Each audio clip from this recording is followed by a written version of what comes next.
Please, let me know. All right. This sucks. We didn't really get far, but all right. I got to replace the crane, dude, so let's go over to the Inspiration4 stuff and we'll check it from here. Is it how much more live is it right now? Please let me know.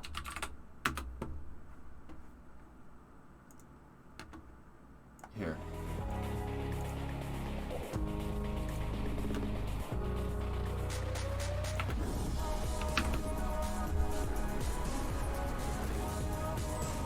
Let's take a look.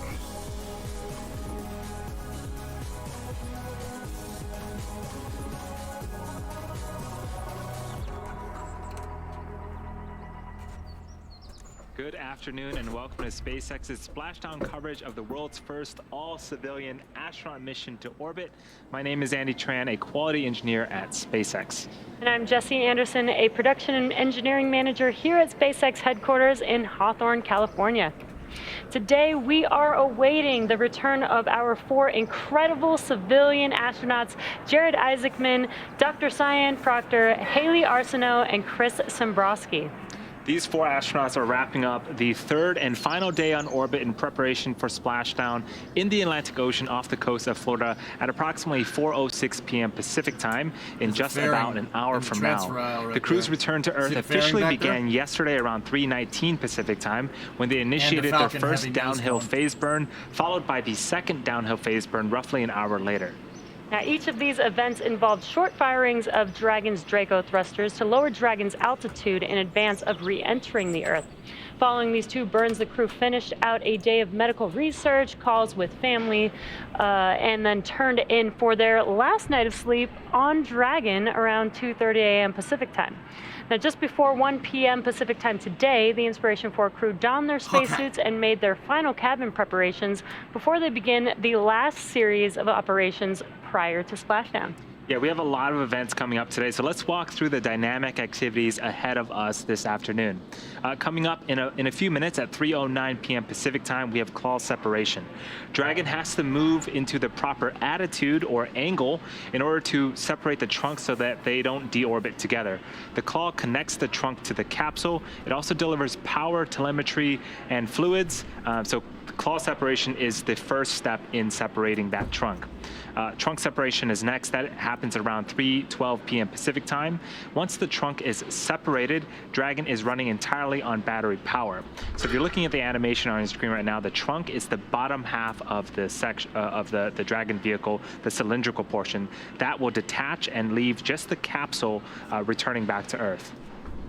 A few minutes after trunk separation at 3:17 p.m. Pacific time, we'll have the beginning of the deorbit burn.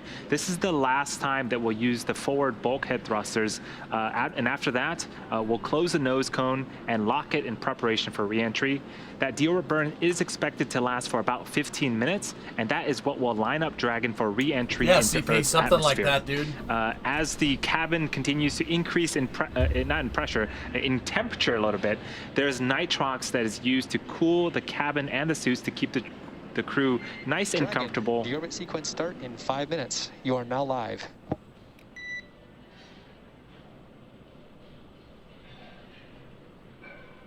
And copy that, SpaceX. We show the same. About an hour, Samara Trey. So what we heard was the crew operations and resource engineer, also known as the core, communicating to the crew on Dragon. We'll hear those throughout the cast today as Dragon continues to prepare for deorbit and eventual splashdown on Earth. But so as we begin the deorbit burn and Dragon begins to make its way back to the Earth's atmosphere, we do pump nitrogen and oxygen through the cabin to make sure that the astronauts are nice and cool. And then we will close the nose cone, and this will cover the forward hatch thrusters that we use in the deorbit burn. And it also protects the cupola during re-entry. And then during re-entry, we will have a known calm blackout period of time. This is an expected loss of communications with Dragon for about 7 minutes as Dragon passes back into the Earth's atmosphere. About 7 minutes later, we will regain that communication around 3:53 p.m. Pacific time, although the timing is not exact.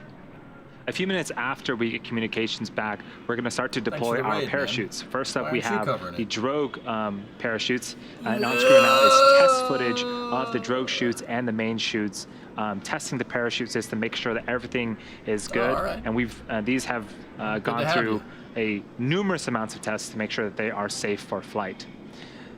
The drogue chutes are two smaller parachutes that are designed to stabilize the Dragon and slow it down before release of the main chutes, which you just saw on screen. Those are the four should be able to see it, orange Jen. and white larger parachutes that will further slow down the spacecraft. Over the course of the 3-minute descent, the drogue and mains work together Rocket. to bring vehicle velocity Fair. down from 350 miles per hour to just 15 miles an hour, at which point we have splashdown. That's should be able to expected to craft it. occur right at 4:06 p.m. Pacific time. Can't see here. Sonic After we boom. splash down, we have about an hour Probably. before the recovery crew and recovery team goes through their checklist of procedures before Yeah, we can get flagging, the of crew course. out of the capsule. So we do have a very exciting day ahead of us. Now, once it's time for our crew to deorbit and splash down back on Earth, they'll be heading to one of the targeted sites supported by SpaceX. Now, all of these sites are located off the coast of Florida, either in the Gulf of Mexico or the Atlantic Ocean. And spreading the supported sites across multiple locations helps to maximize the return opportunities for this mission and future can lose crews, one, granted, says lowering yes. the chance that we'll have to wave off due to bad weather.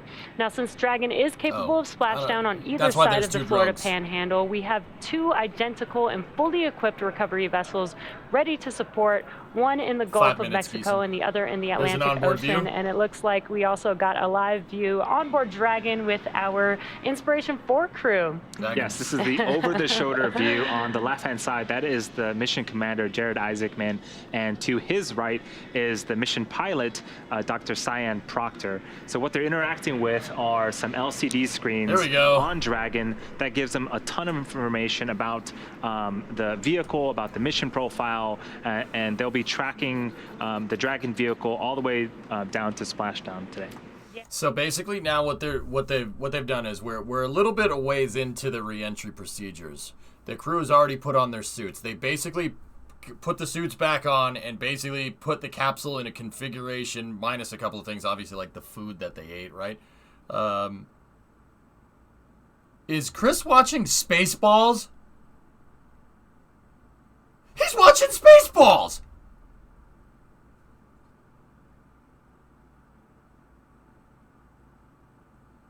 Chris is my new best friend.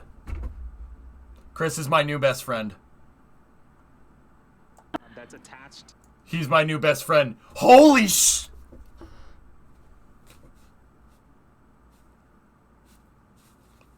What just happened?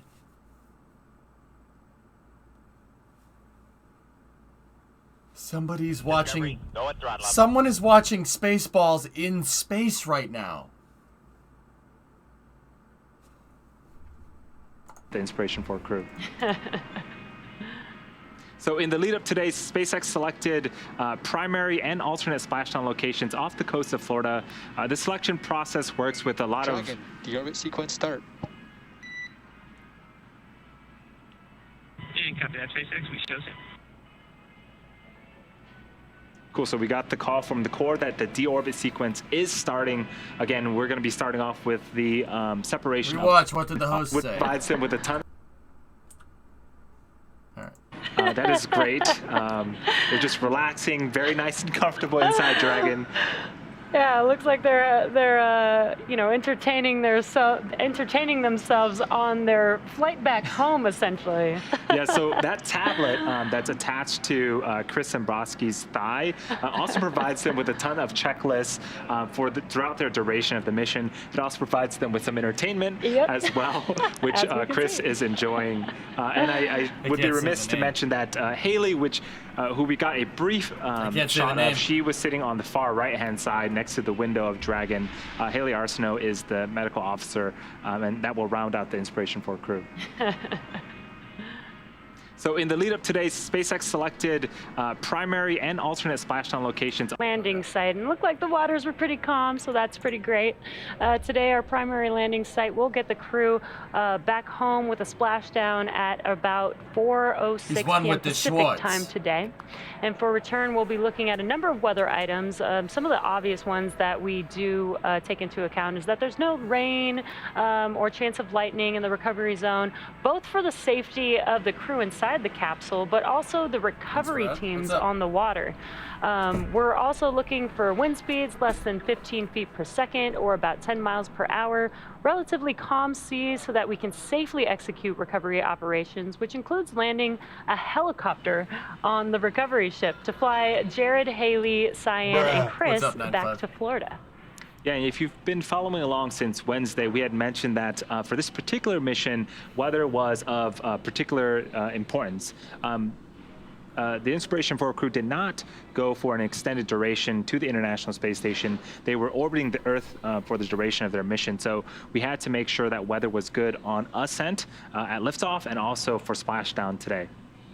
But as Jesse mentioned, looks like we have some pretty good visibility. The waves are not choppy, and so things are looking great for an on-time splashdown later on today. They show the orbital information there, guys. Coordinates with the United States Coast Guard Plasma Blackout is just jammed. Safety zone to ensure public safety and for the safety of those involved in the recovery operations, as well as the crew on board the returning spacecraft. Multiple notices are issued to the mariners in advance and during recovery operations, and Coast Guard patrol boats are deployed to discourage boaters from entering the splashdown zones. Now, we want to stress to the public the need to respect this safety. Yeah, okay, don't go near it. No Florida Man Navy. Why is showing the orbital information bad? I never said it was bad. I said I wanted to see it. You could use a telescope to figure out what orbit in it. You could use a telescope to calculate their exact velocity if you know what you're doing. Recommend that you sit back and watch, as we'll be bringing you the best possible views of our astronauts' homecoming. Dragon, nominal trunk jettison. Okay, the claw retracted, trunk is gone, so it's just... Copy that, SpaceX. We definitely felt it. So it looks like we had successful claw separation. Again, that detaches the umbilical that routes power and fluids from the trunk to Dragon. So now Dragon has also separated its trunk successfully. And so that does a couple of things for us. When we re-enter and the parachutes deploy, we want to make sure that there is as little mass as possible. It gives the parachutes a bit easier time to decelerate the vehicle. The second thing it does is there are some heat shields and some Pika tiles that we'll talk about a little bit later on, and their job is to protect the capsule and the crew from all of the heat that's being generated during re-entry. Jettisoning the trunk exposes that heat tile and allows it to face forward during re-entry. Yeah, and again, now the Dragon capsule is on battery power. So the trunk typically provides power while they're in orbit. Now that we no longer have the trunk, it is working on battery power, and it will have enough battery power and then some to make its way back home to Earth. So this is what the spacecraft looks like right now. So next we have the Deorbit Burn. This is the last... So this is what the capsule looks like right now. They've jettisoned the trunk. The trunk has solar panels and the radiators on it, and it also can be used as a cargo bay, but the trunk was empty on this one. So now, with the Dragon capsule, the nose cone is still in the open position like this. Obviously, there wouldn't be a docking port there. The cupola is there because it's the INSPIRATION4 mission, right? So there are 4 forward thrusters on the vehicle. See these two? These guys? 1, 2, 3, and 4. That's what they're using to deorbit the vehicle. They're going to use that, and they're gonna burn. The Dragon's actually facing the direction that it's going right now, and then the 4 thrusters are going to fire. And they're going to slow its orbital velocity down. They'll slow it down just enough to get here, check it out. They'll slow down just enough to skirt the atmosphere to where Earth will pull them back down. After they do their deorbit burn, then they take the nose cone, which is on a retraction piece like this, and it'll close like that, and then capsule's good to go for re-entry. about 3 minutes. Again, it is going to last for about 15 minutes. And as Jesse mentioned, that is sort of the final burn before Dragon begins to reduce its altitude, get away from that orbital velocity of 17,500 miles an hour, and start to make its way to its splashdown zone off the coast of Florida. Yeah, So, and very exciting day, and honestly for the crew, a very exciting week. If you've been following along, it hasn't even been a full week since they've started their dress rehearsals last Sunday. They lifted off and got into orbit on Wednesday, and now just a few days later, they're coming back. So you guys know, like, when we circularize with the SSTO, right? I'm using those little tiny thrusters to get it, and it takes a second, right? Dragon doesn't have any service propulsion system. It just uses the RCS because it's not really designed to go that much further than just low Earth orbit, at least in its initial kind of configuration. It's not really designed to go much further. So yeah, it just deorbits off the Draco thrusters. But also inspiring the Four world little thrusters are about this big. with all the nozzle, positions maybe about that that they selected for the seats for who should be on this mission. The seat of leadership, the seat of prosperity, the seat of generosity, and the seat of hope. So just an overall incredible last few days. And how much room do they have? I mean, it's about the size of a big walk-in closet in there. I mean, that's a lot for a spacecraft, to be honest. It's a lot for a pod. The space shuttle had way more. The space shuttle had about double, not including the payload bay. The space shuttle's big. It's a big vehicle. But yeah, this is not bad for a commercial pod, considering. Haley do some somersaults in space. I think Dr. Cyan also showed us the drawings that she had done in space, too, which was phenomenal. Just so amazing, and she's been inspired by their own launch, so she showed us some drawings of that, and just really cool to see the crew up there. They had a number of events as well. They did a call with some St. Jude patients while they were out in space, most likely. in space, answering some out of this world questions. They also even got I heard they got a phone call from Tom Cruise. Alex. Yes, I saw that as Not well. off the top of my what head. their conversation was like, but I think it's quite interesting because we all know Tom Cruise from Top Gun, call sign Maverick. The crew themselves also got call signs because they were a part of a lot of fighter jet training and exercises. So I love that they were able to connect. Yeah. That must be so exciting for them. Also, they've been doing some auctions. You know, we've had some auctions since the mission began, and they did some of that promotion as well. I don't think that's an accident. I can't wait to get one of the zero-G indicators. Yes. I think those sold out very, very quickly. The Space Dog, you might have seen it. We might be able to get shots of it if we ever get shots inside the cabin again. But yeah, super cute, and also, again, represents a great cause. I do want to do a quick plug that if you are watching on YouTube, there is a Donate Now button on the right-hand side of your screen. We've fundraised a ton of money so far. I think since Wednesday, we've raised an additional $20 million. So we're at about $153 million raised out of the total goal of $200 million. So thank you to everyone that has already donated. And if you can donate in any way, shape, or form, please do. Super appreciate it. And again, it's all for a great cause. Yeah, such an incredible mission again. They also got the chance, yesterday was Friday, they did get to ring the closing bell at the New York Stock Exchange, which is pretty awesome. You can see them there. You can see how excited they are, too. All right. Yeah, I think every time we've seen the crew, they've had smiles in their face, even during ascent. Right? We saw Dr. Cyan just exuding excitement. And so this crew really is something else. And I'm so glad that they got to experience the things that they experienced, and all the outreach that they've done so far is quite amazing. Yeah, and for the first all-civilian crew, these are some pretty incredible people. If you've been following along, or if you haven't seen it yet, Netflix and Time have a documentary. Oh, they always cut the camera. On the mission. Damn it, I want to see that. Lets you get to write know that down. the Write that crew down. a lot more and get to see This what view is training good, they're going through. And this is an awesome live view from our selfie camera on the Dragon. Did you see their touchscreen to open up the valves? The Dragon pressurizing cupola, the system? and pretty the freaking cool. looks amazing. Earth looks amazing. Look at the clouds. That's I know. amazing. And for the inspiration for Yeah, no, look at the clouds. This is much more important, right? Person perspective through the Well, brand they new cupola. shifted away from that real quick. That is and fantastic. again. And I think Chris has been very, very busy taking photos of the Earth through the cupola, and just trying to make as much of his time in space as possible and give back to the community. Oh, there he is. And there he is with his Yeah, camera. the engines are firing. We've heard Yep. he's been taking tons and tons of photos up there. Yeah, I can't know, wait Black. to see what photos they have. There he is. Bruh. Inside of the cupola. Looks Yes, as busy awesome. as ever. And Chris himself, when he was younger, he used to stargaze on the rooftop of his high school, and so now he gets to Earth gaze from space. That's pretty neat.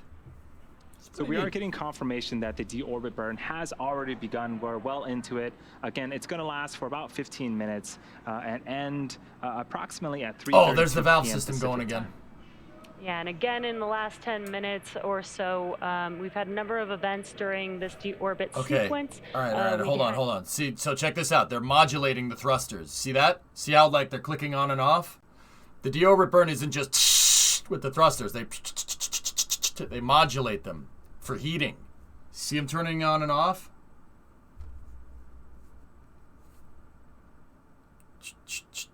See that? That's cool. Yeah, they modulate them out. That's how RCS usually works with spacecraft. The equivalent is like for the Kerbal players would be like when you're moving around just going. Oh, saw a little bit of a flash out there. Engines on Dragon, there's 16 of them on the forward sort of underneath the nose cone. There are 4 there, and after we're done with this deorbit burn, we're not going to need those 4 anymore, so we'll close the hatch. Dragon also has another subset of engines known as the Super Dracos. We're not using them as part of the splashdown. They're super strong, and they're really only reserved for the launch escape system during ascent or in case there was an emergency. But we're just relying on the Draco engines right now. Discovery, go at throttle up. And what you're looking at on your screen is a live view inside of Dragon. And on your left-hand side is the commander of this mission, Jared Isaacman. On the right-hand side was Dr. Cyan Proctor, the pilot for the mission. And again, awesome view from the outside looking at the cupola on the... What would I say if one of the astronauts watched the stream from space? My stream, Neuro? Are you asking or are you telling? It'll last about 15 minutes. Once we complete that, we will begin to No, the nose cone which retracts. will basically retracts, cover this Miller. top portion that you're seeing on the screen. Yeah, I love this shot. I don't think if so, you pay PTM, no. close Use attention the to shoots. the Go with team what is you suited know. up in their spacesuits. The gloves themselves are That'd actually be pretty neat, conductive, Neuro. so they can still use Hi, the Bear. touch screen and interface with the monitors through the spacesuits. And right now we have the visors up, but the suits themselves, the way they're created, Dragon it's a can land on one-piece land suit, if it has to. and Astrak. the helmets are actually 3D printed and customized for each of the crew members. Yeah, and right now, Jared, Cyan, Haley, and Chris are currently using their screens on their tabs, and they're basically following along every one of these events. They are out in space and inside of this vehicle, so when the thrusters do turn on, they do feel that, and they do hear some of that from inside of the capsule. It doesn't exactly sound like what you would hear an engine sound like down here on Earth, but they do hear That's what they're some of designed the for, clicking Flecken. of the valves when the engines do start. Yeah, so the Inspiration4 crew has been on orbit for about 3 days.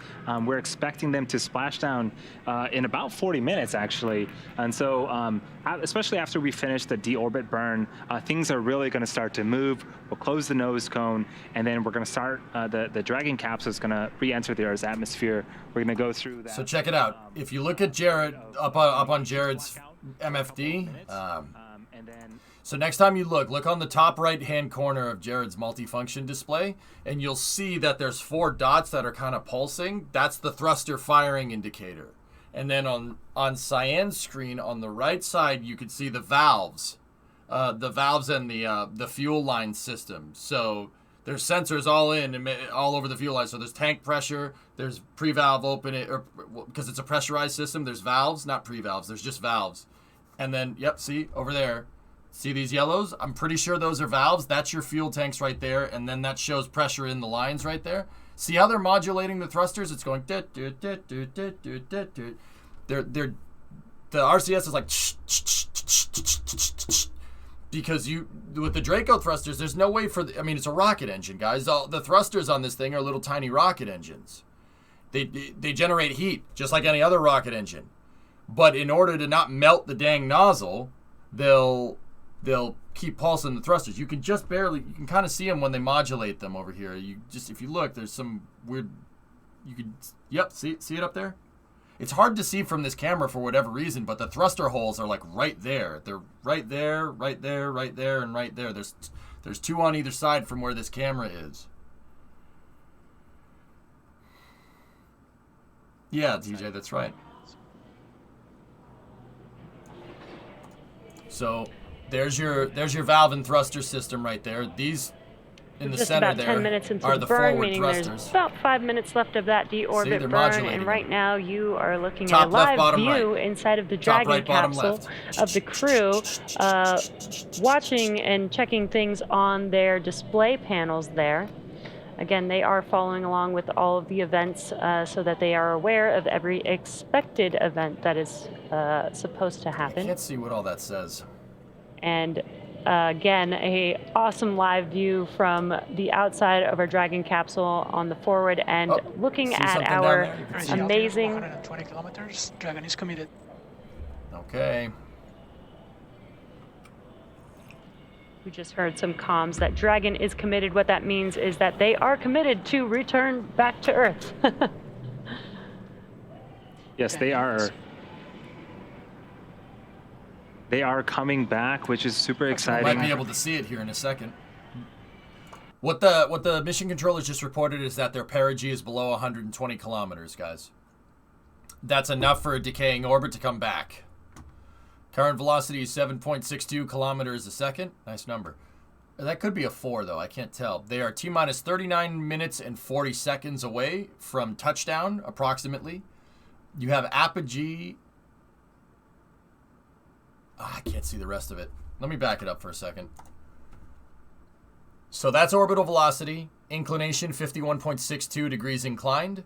I think that's apogee and perigee right there. So in this, it's showing 362 kilometer apogee, 106 kilometer perigee. That could be a 4. Yeah, it's hard to say. Gonna be. Yeah, so much so that we saw them watching some movies. What does that mean in nerd? That's nerd speak, guys. So what does this mean? And right there, you could see Florida. It's upside down. That's Cape Canaveral right there. That's their landing site just off the coast. There's the Bahamas over there. We're looking south. That's the target landing zone. What do these numbers mean in non-nerd speak? Basically, they're slowing themselves down enough to come back down. When you're in orbit, you're going fast enough to not fall back down. You basically have enough momentum to counteract Earth's gravitational pull, right?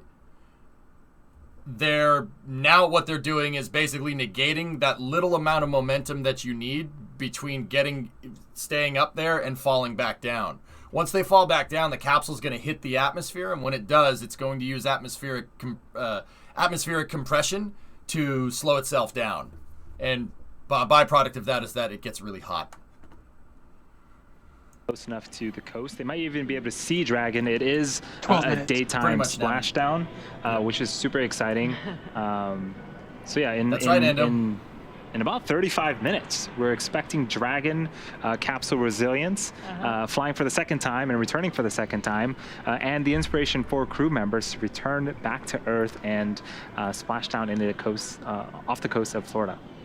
Yeah, and again, we just heard a call out that we're probably about 3 minutes away from that deorbit burn completing. But yeah, Andy, it's been so exciting. Just this mission overall has been so incredible. Again, the first all-civilian crew to go to orbit. And they're raising money for St. Jude. It's just been an incredible mission so far. They've been out in space, talking to St. Jude's patients, raising money, doing some science experiments for us so that we can see, what does microgravity do to, So no supersonic retropropulsion? Yes and no. Serious? That face when the heat shield does literally the same thing. What do you think a heat shield does? An ablator heat shield like what Dragon has, using phenolic impregnated carbon ablator? No, I'm not speaking another language, I swear. What does the heat shield do? It burns off, right? That's what ablation is. It burns off. And the gas that gets burned, the gas that's a byproduct of the plasma heating and burning off the heat shield envelops the capsule in a nice cool column of gas. That's the difference between heat shield ablator and supersonic retropropulsion. It's pretty much the same thing, only the cool gases are made from burning liquid fuel and oxidizer on the rocket and burning off the carbon ablator heat shield on the capsule. But it's the same idea, same exact thing. And I know what you're saying. What do you mean burning something? Aren't the gases from a burning heat shield cold? Yeah. Yes, they or not cold. Aren't those hot? Yeah. They are hot, of course. They're not as hot as re-entry heating, though. It's a thermal medium right there that keeps the capsule just cool enough to not melt. Very exciting. See last pulse. I wouldn't worry about it. After It's just the a seal Deorbit for the Burn, nose cone forge. again, we won't need the Draco thrusters in the forward bulkhead anymore, and so we will be initiating the close of the nose cone. Touchdown? Oh, here's a great animation. The nose cone is minutes. the very, very top. You're going to see it latch open. That's where the Draco thrusters are at, but after they're done firing, we're actually going to be closing it. And so if you were here since the beginning of this particular cast, the bottom section of the capsule, that's the trunk section, the bottom half of that has already been jettisoned. And right now, the top portion, the capsule, that's where the crew is in. And that is what is returning to Earth and making it splash down off the coast of Florida here in a few for burn minutes. termination. I didn't hear Burn you. stop. Nominal burn. Good targeting. Okay. Dragon, Deorbit Burn complete, performance nominal. Nose cone closure is initiated. Okay, give us the camera from the nose cone closure, please. Please do that. Please. Copy that, SpaceX. We show the same. I believe that was Chris confirming that he had a nominal burn. Everything seems to be going great. And now, again, we've initiated the close sequence of the nose That's what cone. I'm here for. So in the background, Dragon is currently inhibiting those forward bulkhead It's like Draco thrusters that we had just used to complete the deorbit burn, ensuring that it's safe to latch the nose cone shut for re-entry. The vehicle also initiated the nitrox suit purge, and this will help keep the crew cool on the capsule and burn, comfortable but it's during not designed to re-entry, be which is used for coming very up long, in but about yes. 20 minutes. At this point, the nose cone is closing and protecting Hopefully the forward diesel. hatch for re-entry. The crew is using the screens that we saw earlier to monitor the locking of nose cone, which is done actually by a set of hooks. Yeah, and again, the nose cone doesn't just snap shut. It does take a few minutes, I think about 4 minutes or so, to close. It is a very, technically and structurally sound seal that needs to happen there. So it needs to be very precise, which is why it's a very slow mechanism to make sure that it's closed. Yes, Primo. Yes, and we mentioned earlier, as Dragon is re-entering, it's going to form plasma, and plasma is effectively superheated Slow gas. to teeters bias. Entry attitude complete. What's up, Dutch guy? So that call out was for the slew being complete. So the slew is effectively maneuvering. And so we want to position Dragon and orient it a certain way before it starts to re-enter the Earth's atmosphere. So that looks like it's going well. But I mentioned a little bit about... Dragon, when it did its deorbit burn, was essentially facing the direction that it's going, so it was flying this way. When they slewed the capsule, they basically turned it around backwards because the heat shield is right here. And you want to go heat shield first because there's going to be a lot of heat on the front in about 10 minutes. I know. It's really complicated, right? and that keeps the astronauts nice and comfortable for their journey back to Earth. It's basically their own personal AC system. And as we mentioned, we are coming up on the blackout period, which is about 10 minutes or so from now, or 10 minutes after nose cone closure. And during that event, the capsule, the exterior of the capsule will get to approximately 3,500 degrees Fahrenheit. So as Andy mentioned, it is extremely important to keep the cabin cool, to keep the astronauts cool during this event. But Dragon was designed for this, Heat shield so first. Remember that. they shouldn't have any problems with 3,500 degrees Fahrenheit. Yeah, we've got some really cool material on the bottom. It's actually called Pika 3.0, and its job is basically to deflect and take on all of that heat and make sure that we keep the capsule and crew nice and cool. So the heat shield is Pica, he said PICA, phenolic impregnated carbon ablator. Think like if you took charcoal and then like ground it into a gelatin and then made it into a heat shield. Yeah. Carbon ablator. It's literally charcoal. Seriously, it's not charcoal. It's a chemical compound, but it has the consistency of about that. But it's a carbon. It's phenolic impregnated. So, like I said, that means that they mixed carbon essentially with other things to make the heat shield. Figuratively charcoal. But yeah, that's basically what it is. I mean, for the most part. Atmosphere helps to slow the vehicle down to about 350 miles per hour. Who's in control? Before the people on the ground. The drogues even deploy. Yeah, Capsule's flying automatically right now, VW. These folks are monitoring all the different systems on the capsule, and the crew is monitoring all the different systems on the capsule. But the capsule is flying automatically right now. It's on a pre-programmed trajectory. Jared could take control if he saw fit. If there was enough of a situation, he could fly it. Now, how do you fly the capsule? Well, you can basically use the RCS to roll the capsule, and when you roll the capsule, the offset center of mass will make it turn in different directions, if they have to. But there's 3 redundant control systems here. It's basically how NASA does it. Mission Control can control the spacecraft remotely if they need to. The astronauts can control, or the crew aboard can control the craft if they need to. But the primary system is automatic flight. These guys are just looking. They're watching the data streams coming. They're watching the telemetry from the capsule and just making sure that all the information is correlative with a successful landing. These guys have reviewed basically all the data, and they've probably done tons of training and drills right here. Everybody sitting in this room probably done tons of training drills to look at the numbers and know what numbers to look for and know how the system's working correctly to be able to notice if it does something different. And so we should be hearing some of that confirmation that they will be going into the blackout period, as well as some confirmation and some comms. There are redundant exit controls. that Kilometer period. altitude. Motor kit, yes.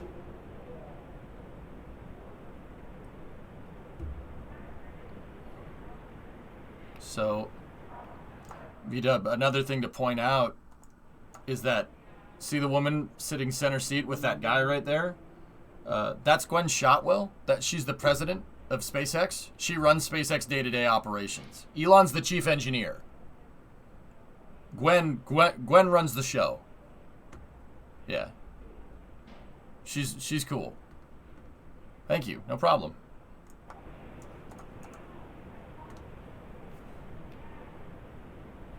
So again, we are currently just waiting for confirmation Elon? of nose Probably in cone Texas closure. or in Florida.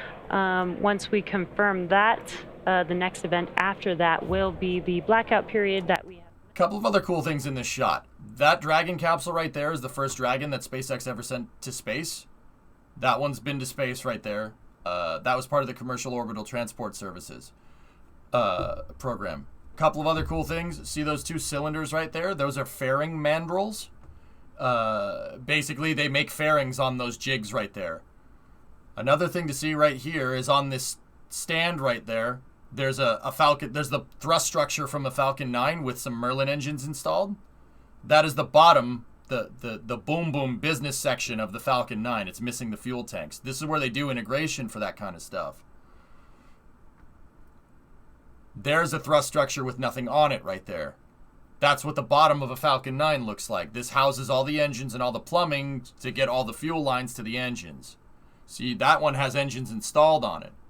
Over there is a couple of extra Merlin engines that are probably going to find their way into this thrust structure for the Falcon 9. That's a security guard. And that's some pallets with some stuff on it. Yep. Over there is the mezzanine. Mezzanine is the cafeteria. It's 2 levels. Up at the top, right there, if you see that, that's where they're broadcasting the cast room. Copy that, SpaceX. We show the same. That's where Andy and Jesse are. They're up on the top level of the mezzanine. Sounds like we got that confirmation Nose of cone closed. closure. Good. So as we begin the second half of entry, Dragon is now It's beginning on to an flush on-need nitrox basis, into Chip. the cabin and continuing to top off the glass INSPIRATION4 wall crew's bulletproof. suits with cool air. Soundproof, not Again, this bulletproof. is what will allow the cabin temperature to remain comfortable while external temperatures can Different reach factory upwards of Tesla. 3,500 degrees Fahrenheit. Actually, again, the heat shield is pointing it may have forward. been That's the Hawthorne. It may have been leading this one. structure that is going to be heading into reentry, and that's going to be what leads the capsule to the landing site. And again, the exterior of the capsule will get to approximately 3,500 degrees Fahrenheit. But again, Dragon was designed for this dynamic event, so there will be some cool air No, that's right, I didn't see inside of the cabin. It's environmentally controlled, as well as through their suits. Of course, Nero. They do have their personal air conditioning inside of their suits, where they will get a flow of nitrox. And as Andy mentioned earlier, there are sensors in the suits, so they don't even have to think about if they're getting too hot or not. The suits will just automatically keep the environment controlled inside of their suits for them. Okay, this is a great view of the suit. First off, looking super slick and super cool, but it is essentially a mini spacecraft. There's an umbilical from the Might see something in leg Victus, portion that but will hook up we'll check in to a second. Dragon, and that will route communications and electronics, I have as no well idea as, how to- again, routing the air needed to keep the suit pressurized in Nice, case bro. of a depressurization event, or if they need to be purged with cool air, it can do that as well. Yeah, and some of the cool manufacturing features, the helmet is 3D printed. The material Yes, Velo. of the exterior of the suit is heat resistant, as well as the gloves are designed, they're conductive, so that they're designed to be able to use them on the touchscreen. Yeah, and again, they're all custom made for each of the astronauts. The chairs themselves are also custom fitted. There are a couple of different sizes, and the armrests can be adjusted for the astronauts' preference. And so, we want to make sure, again, the crew is as comfortable and as safe as possible for landing. The seats will actually recline up to its landing position, and then there is a 5-point belt that will keep the astronauts in place to make sure that everything is nice and comfortable for the team. So right now, it looks like Dragon's out. And in the Galapagos. we have a Dragon tracker, and that's what you're seeing on your screen. You can see that Dragon is currently to the west of South America in the cold there. part, so And she on would their be way, fine. you can kind of see their trajectory heading towards the coast of Florida get to keep for the their suit. splashdown today. So they're currently in plasma blackout. Unfortunately, plasma really disrupts the signal. Yeah, we are expecting to during re-entry, it's enter hard to that, get it's hard to get that a blackout period in about 2 minutes here. We should hear the core communicate to the team here in a couple of minutes that we are again entering that blackout period, and then we'll reestablish communication once we're through with that. Dragon, SpaceX for entry brief. Go SpaceX. Jared, you're looking good. No 2 to deltas 4. timeline. Vehicle's nominal, tracking no issues. The Deorbit Burn was right down the middle with nominal landing site targeting. No deltas on weather or recovery, and we're looking forward to having you home shortly.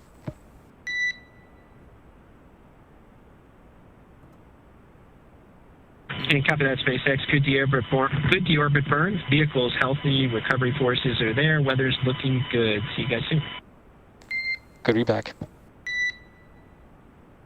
Nice. Nice, Forge. Yeah, Pigzig, but it's not implemented yet. Elon said that last night on Twitter. He said it's not implemented just yet.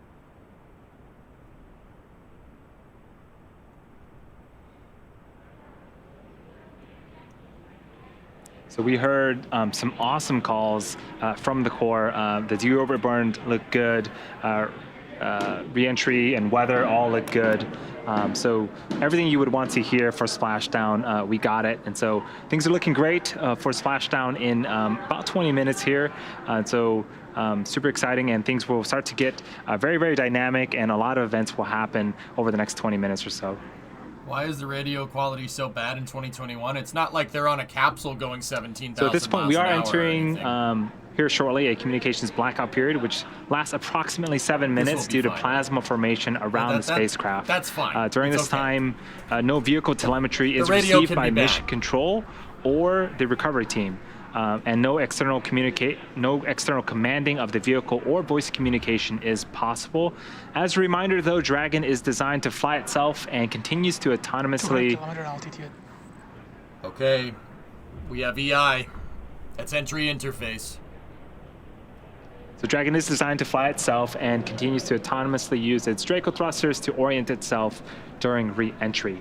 So during re-entry, the vehicle will be slowing down from orbital velocity, which is approximately 17,500 miles an hour, all the way down to about 350 to More 400 about miles an hour bandwidth before we sleepy deploy than those anything. chutes.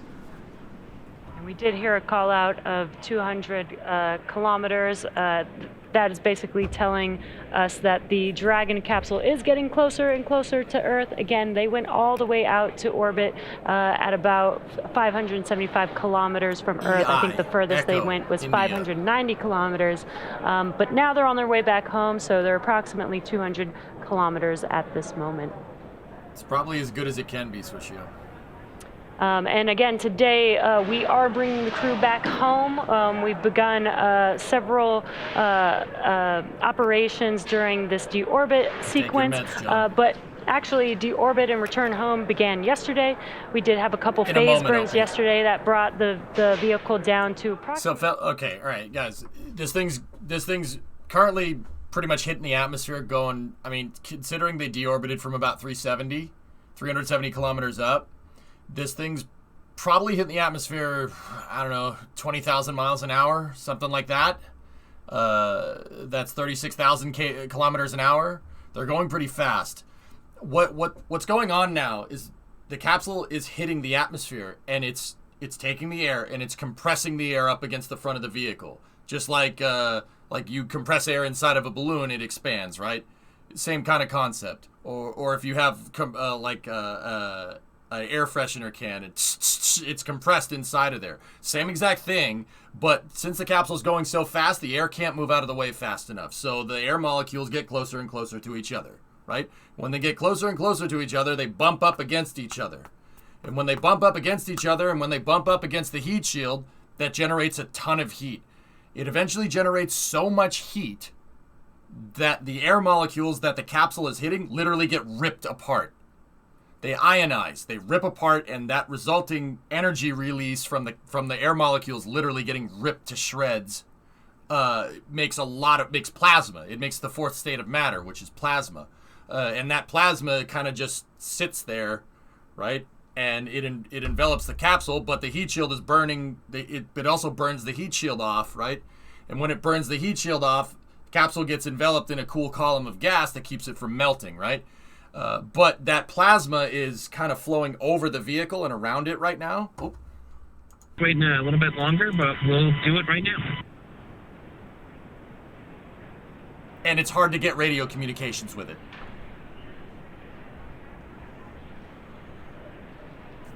I'm going to back that up. I don't know what he said. And copy that, SpaceX. We were just waiting a little bit longer, but we'll do it right now. Secure, restraints are tightened, visors are down. We are ready to come home. We copy all, Dragon. Approximately 4 minutes, 30 seconds until comm blackout. We'll see you on the other side at 2300. Talk to you at 2300. Did you see that? What was that? Oh, I wonder what that could have been. That looked like a Raptor engine. just under 5 minutes away from that blackout period. There's so a Raptor engine what rolling you're seeing by. on your screen is the core, the crew operations and resources engineer communicating with the crew Nope, that on was board, not a dragging, Hawk, preparing that was a regular one. for re-entry back into the Earth's atmosphere. So they're closing their visors, they're making sure that their 5-point harnesses are secure, basically doing all their preparations for that re-entry. This is not, yeah, Raptor's loose. This is the Raptor hatchery here. It's where they make all of them.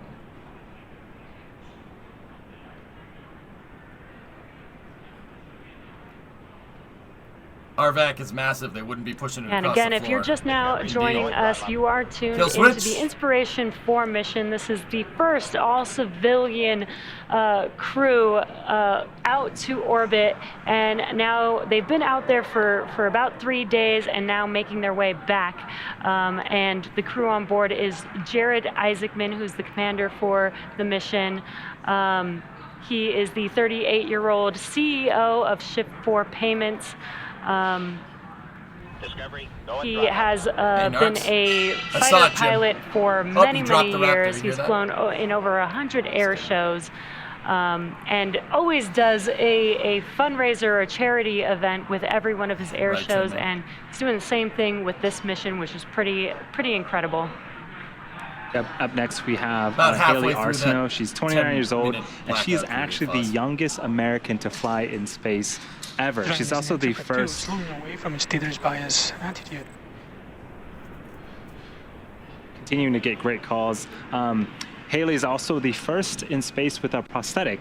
She is a pediatric cancer survivor and also a physician assistant at St. Jude Children's Research Hospital, same place that saved her life when she was 10 years old. Cool. We've got Dr. Cyan Proctor on board, making her way Pretty back much home with the right? crew. She is the 51-year-old mission pilot for this mission. She's from Tempe, Arizona, and she holds the seat of prosperity. She actually was awarded this 2 seat minutes to for. expected calm blackout. We got a Okay. 2-minute call out for that expected. So I didn't get the EI call just right a second ago. I thought he said it, but he didn't say it. The EI is in 2 minutes. Entry interface where they lose communications. I mean, they kind of technically started already hitting the atmosphere, but and there is a little bit of plasma accumulation on the vehicle, but it's not enough to prevent comms blackout. Always wanted to go to space. Almost became a NASA astronaut at one Slew point. to initial entry attitude complete. And now she's on the crew and was able to accomplish her dream. And last but Yes, certainly Boris. not least is Chris Tombroski. He's 42. He's a data engineer at Lockheed Martin and a United States Air Force veteran, a space enthusiast through and through. And you know, I was watching the docuseries, and he's just a husband and father first and foremost. And so those were our 4 crew members that are currently making their way back home, back down to Earth, and as part of the Inspiration4 mission. Chris is also really a spaceball. You know that. He does not go over someone's helmet. President Scroob, salute! Hail, Scroob! I can't wait to hear their stories coming back from that. Yeah, it looks like they've had a really fun time. I was watching the interview with the St. Jude children yesterday, and they were throwing M&Ms all over the capsule. Thermodynamic acceleration. Okay. And with the microgravity, just darting them down and trying to chase them down. So That's right, Fortnite. they're obviously very, very good friends, and you know, work very, very well together. And we are entering this blackout 100 period. kilometer altitude.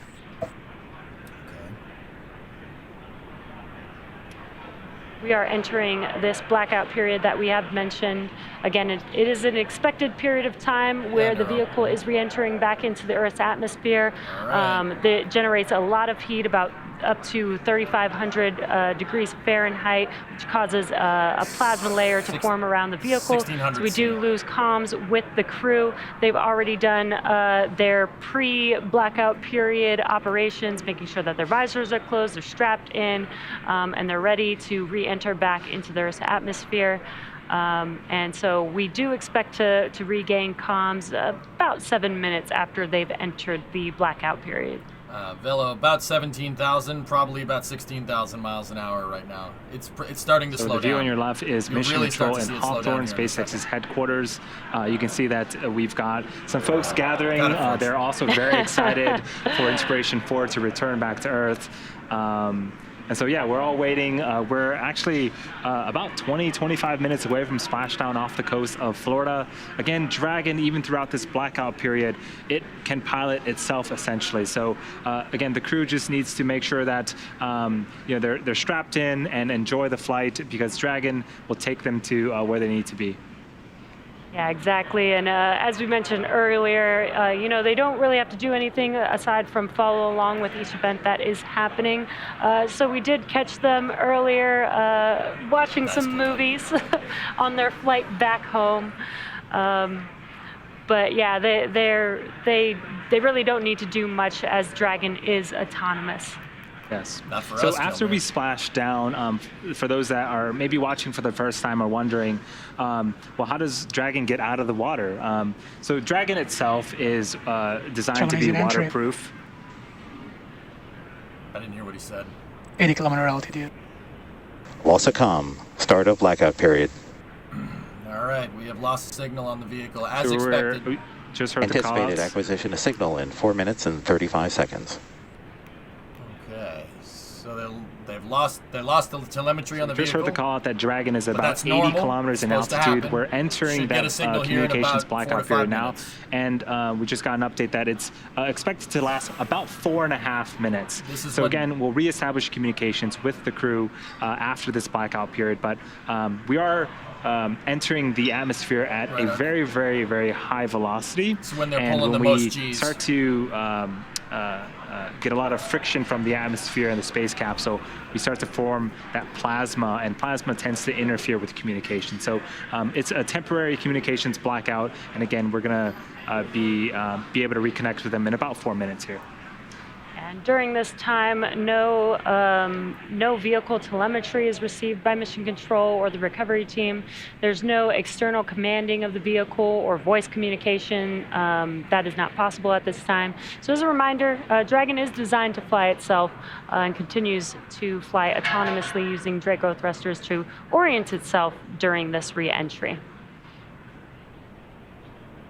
There's two of them, Bandit. One is on the lift Now, right there. the during other this one's over there. re-entry, the vehicle will be slowing Those down are octawebs the orbital for Falcon 9. velocity from 17,500 miles per hour, and the use of just the atmosphere will bring the vehicle down to about 350 miles per hour before we even deploy the drogue chutes.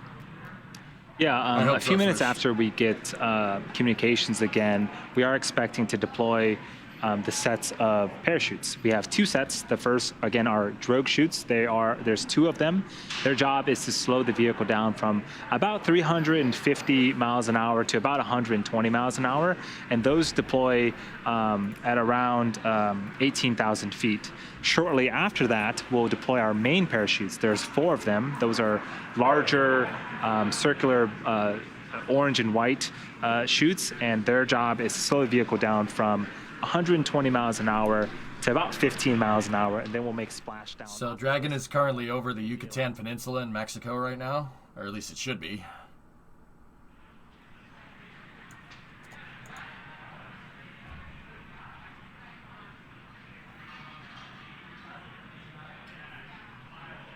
So yeah, Dragon is, again, flying itself. Even the chutes that I had just mentioned about, there's sensors on Dragon that detect altitude and pressure, and they will determine when to fire those parachutes. And so pretty much everything on Dragon is autonomous, and again, it's steering itself. It's taking the Inspiration4 crew where they need to go for their targeted splashdown. Again, if you're just now joining us, we're currently in progress of the blackout period. What this is basically the Dragon spacecraft re-entering the Earth's atmosphere. It'll see temperatures, external temperatures of about 3,500 degrees Fahrenheit, building a plasma layer around the vehicle, preventing comms and communication with the Dragon spacecraft. It's expected to last about 4.5 minutes. We're a little over halfway through that right now, so we should, in a couple minutes here, start hearing some comms from the core, checking in to regain that communication with Dragon.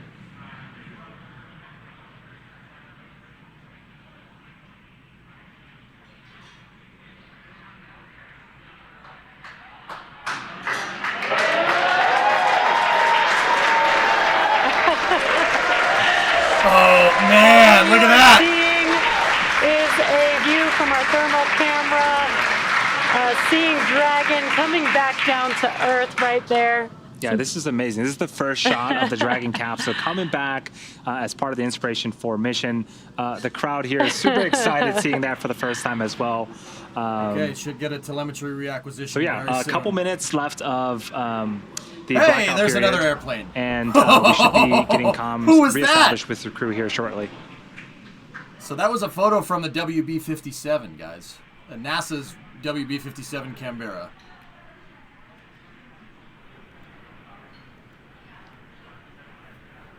You're about 20 seconds behind if you want to do a 2x.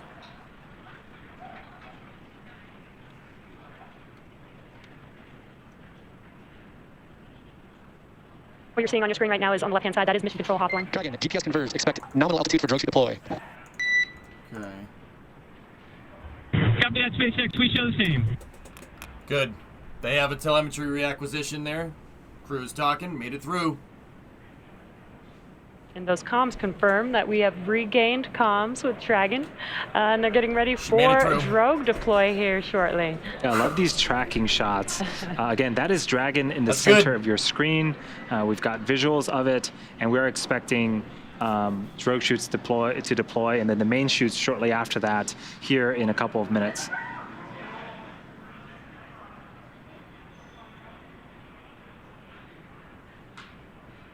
Okay, you can see the capsule. I mean, this is infrared, but you see the capsule still pretty damn hot. I mean, it's almost like it was warm for a second.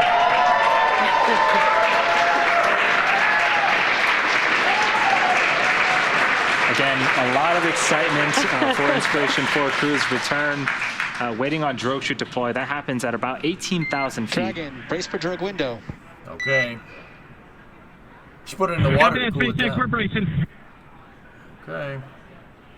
Stand by. You should see two drogue chutes that what the drogue chutes do is basically act as a On brake re-entry, the team's experiencing about 3 to 5 Gs. to slow the capsule down enough for main chute deploy. We heard some words to have them brace for drogue deploy. They will feel the difference in speed when the chutes do deploy. That was what the core mentioned there. That's such a cool shot of Dragon coming back down to Earth. It looks very fast in this camera view here. Oh. All right, we got to see the drogues. There's people in that thing. There's 4 souls on board right there. Okay. Dragon, here's what 2 good drogues. Good drogue deploy. There it is. All right. Hearing 2 good drogues. Parachute cam. Yo, so let's this is go. Descending nominal. All right, so these drogues are slowing them down. This is a great shot of Dragon looking up Come at here, the drogue Peter. chutes. They're going to slow it down, and these are going to slow the capsule down enough to deploy the A lot main of communication chutes. going back and forth between the crew and ground station, but the drogue's job is to slow the vehicle It's a live down from shot on about the left right 350 there. miles an hour to 120. We are expecting the main chutes for these to cut All right, off watch, and these the main things are gonna chutes to come fly off, and then shortly 4 after this. big chutes will unfold. There we go, drogue separation. Dragon, these are 4 healthy mains. Copy that, SpaceX. 4 good ones. Perfect. Dragon, descend right nominal. 4 You have chutes visual for unfurled. recovery forces. We're good. Now the chutes are Copy different. that, SpaceX. Good news. All the chutes have different patterns on them. So when it's landing, they can figure out what chute failed, if it does. That's why all of them have slightly different patterns on them. So you can figure out what chute went where it landed after they touched down. There's a bunch of things that you can tell by painting these all different colors. Copy, 1000. The next event coming up now is a visual confirmation of splashdown. You can see the Dragon capsule on your right-hand screen slowly coming down now. We've talked about how fast the vehicle has been traveling. Live shot on board but right there. they will be touching down approximately 15 miles per hour when they touch the Atlantic Ocean there. 800 SpaceX. 800 feet. We copy 800. Now, the Dragon 1 program had great success with the water landing, with 20 successful splashdowns over the course of that program, 9 of which were carried out by flight-proven Dragon spacecraft. And this is a great shot. Dragon continuing to descend back towards Earth, again targeting a landing, a splashdown off the coast of Florida in the Atlantic Ocean. Copy 600. First reused Dragon to do a re-entry. That's a good point. Probably a little bit, John. Okay.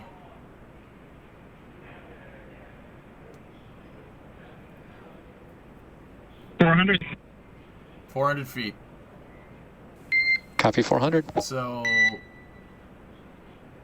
right now they're about 100 meters.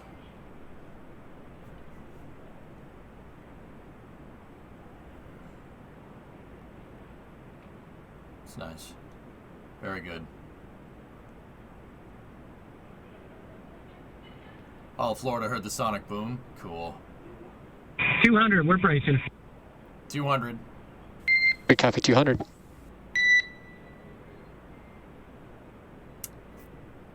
About 50 meters now.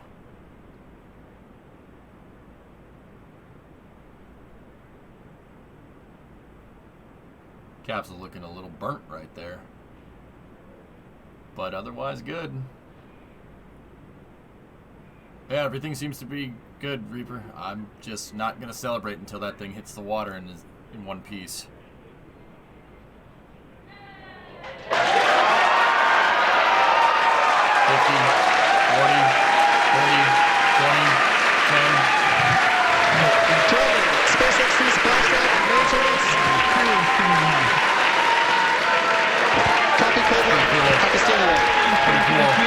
Alright, send the recovery ships.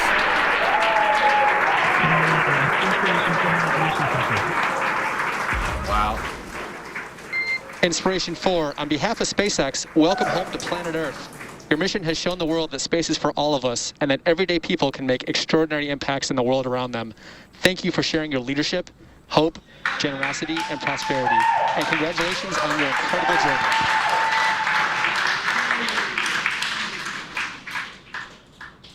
Thanks so much, SpaceX. It was a heck of a ride for us. It's just getting started.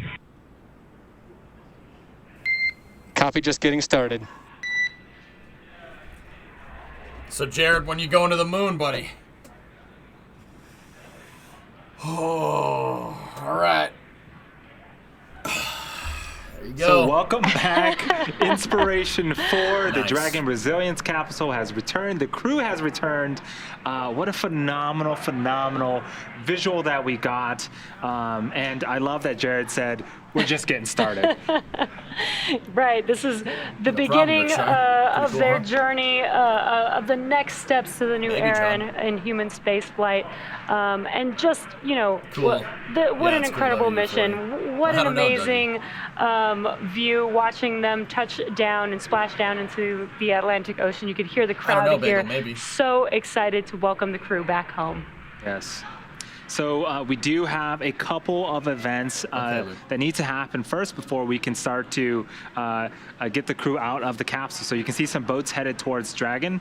So and two on the right are fast recovery the first ships, job is to make sure that the area around Dragon is safe to approach, and then we'll go in there, start rigging the Dragon up to be able to hoist later on onto our main recovery vessel. No, I think we're Just kidding. So we also heard that Jared had given us the confirmation of stable 1. What that means is Dragon has splashdown and is upright. There's also a stable 2.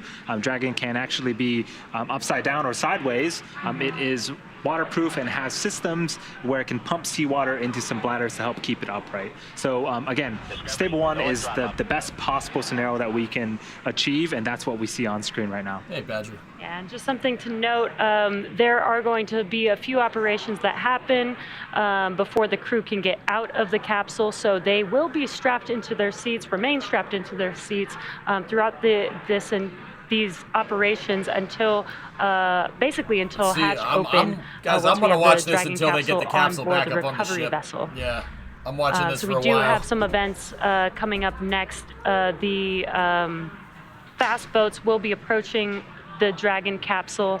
They'll be doing some inspections to make sure that it is safe before we begin operations to lift Dragon out of the water onto the recovery vessel. 18 months Dragon, SpaceX's go for recovery personnel to approach. Expect personnel alongside in 1 minute. I'm great, Nazalik.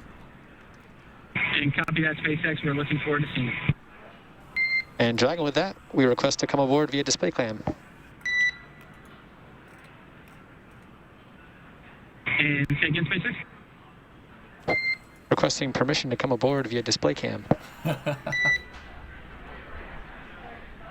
Permission granted. Come aboard, SpaceX.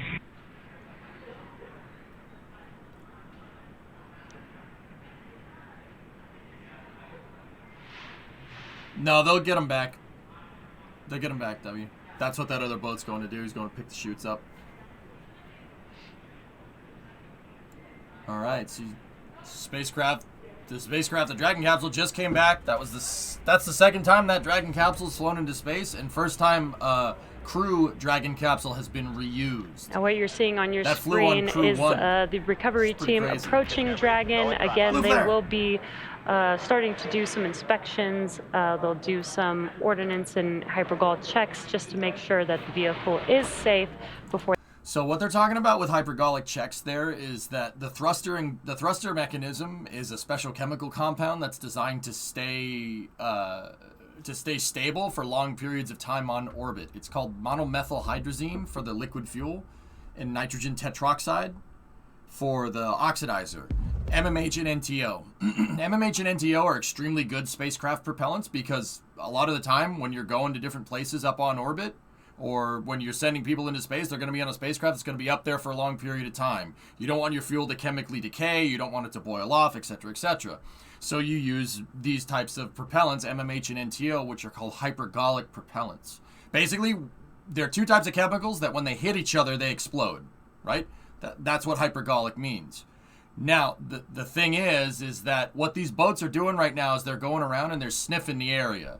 They have a gas sniffer out, and these guys, the guys on the recovery boats probably have some gas masks on because MMH and NTO are both very carcinogenic. They're very bad for you. You don't want it. You inhale it, that's it. So they're going around and they're sniffing, making sure that there's no leaks on the thruster systems. It should be okay, but also this thing just plunged into the water, so you never know. It's better to be safe than sorry. That's what they're doing. Meanwhile, this guy over here is grabbing the parachutes on the little jet ski right there, and then there's another recovery ship, but there's a shot from inside. Crew on board, and we now have an inside view on Dragon as they are sitting on the ocean water awaiting for the recovery operations. Looks like we got a selfie. I think Dr. Cyan has taken some post splashdown pictures. Cool. Well deserved.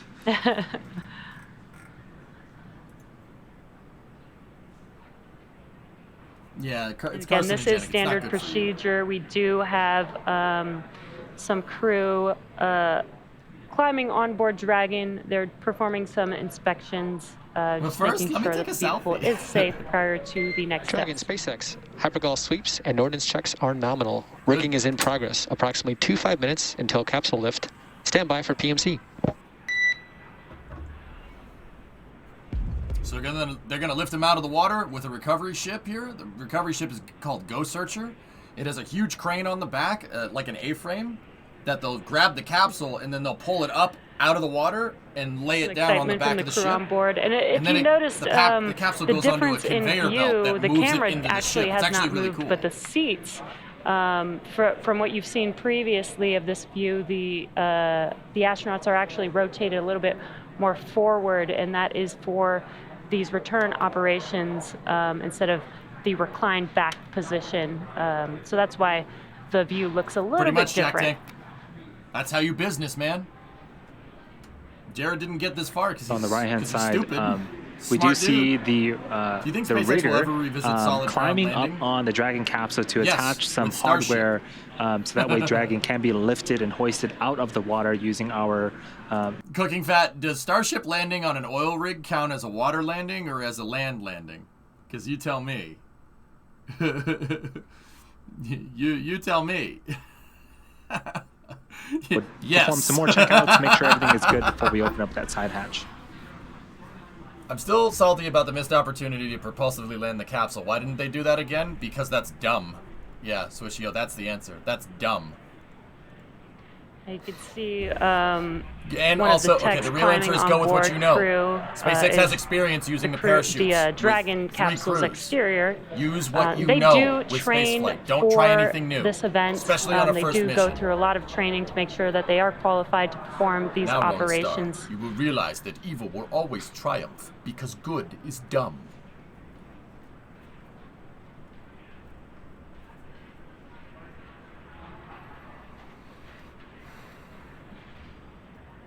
Yeah, pretty much, Forge. But isn't that the opposite of Starship? Starship, Dragon capsules aren't designed to be mass-produced. Starship is. Switching to secret hyperjets.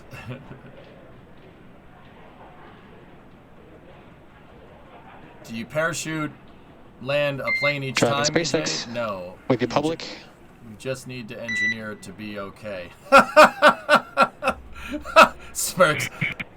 It's probably one of the dumbest things I've ever heard you say. Yeah, nice, man. Wow. That was bad, dude. That's what they're doing with Starship, so they're not going to do it with Dragon. Come on, guys. Wow. The local time, Serenity, is 7:17. They call it Splashdown, Genesis. If you're just now joining us, you are tuned into the Inspiration4 mission. The Where's Elon? all-civilian I think he's crew in has Texas, now or- returned back to Earth. What you're seeing on your right-hand screen are recovery operations currently in progress. The crew has already done their safety check to make sure that the vehicle was okay to approach, and now they have begun some rigging operations. They're installing some of the rigging hardware that they need to be able to lift the capsule out of the water onto the recovery vessel. I wouldn't be And surprised on if your there was an left-hand engine screen landing is back the if there live was a view chute inside of failure. Dragon of the crew. They can lose 2 shoots, guys. And it's just been such an incredible mission so far. Like, they lifted off on Wednesday, expected to be in space for about 3 days. They were able to perform some science experiments. They were able to do some charity events, talk to, again, this mission was all for a fundraiser for St. Jude Children's Research Hospital. So they got to talk to some St. Jude patients live while in space and doing backflips. Yeah, and to think that this crew really formed about 6 months ago, and we cannot stress that this is the first all-civilian crew.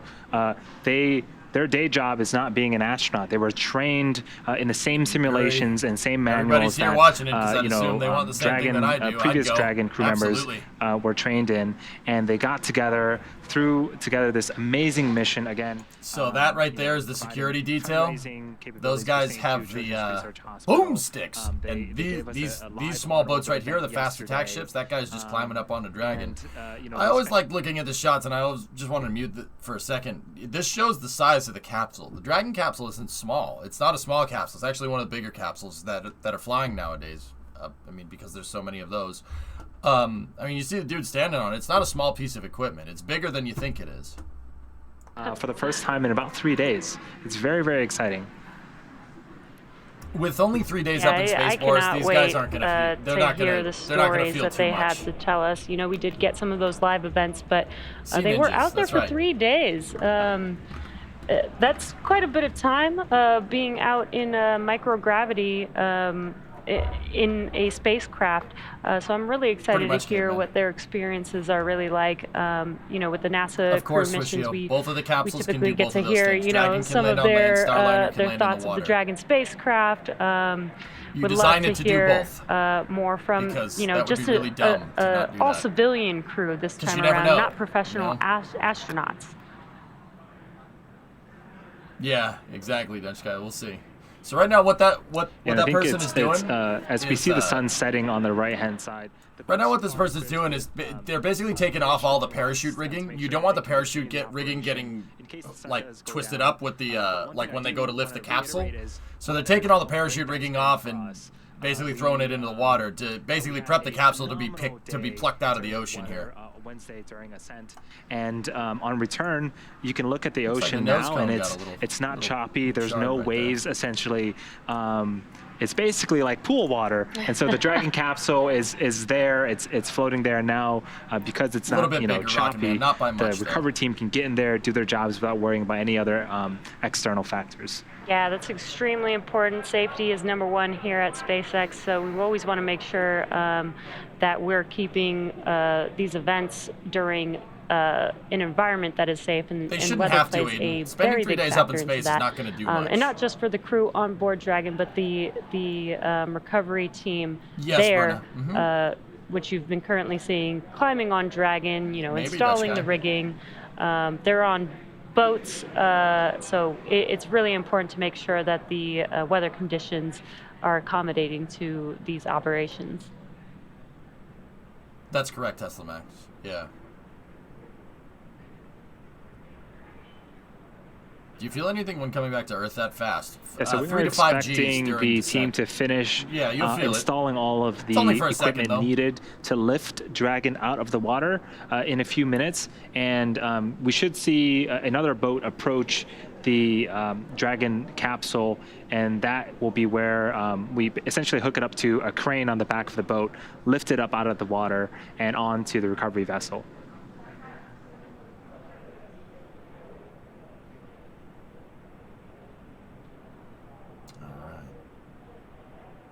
Interesting that the nose cone got a little scorched. See that?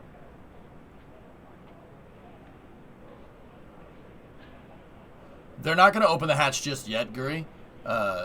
They're going to get they'll get the Dragon vehicle's capsule up looking onto the ship. nice and toasty. I think if we had daytime And shots, it then would they'll look open the essentially hatch. like a marshmallow.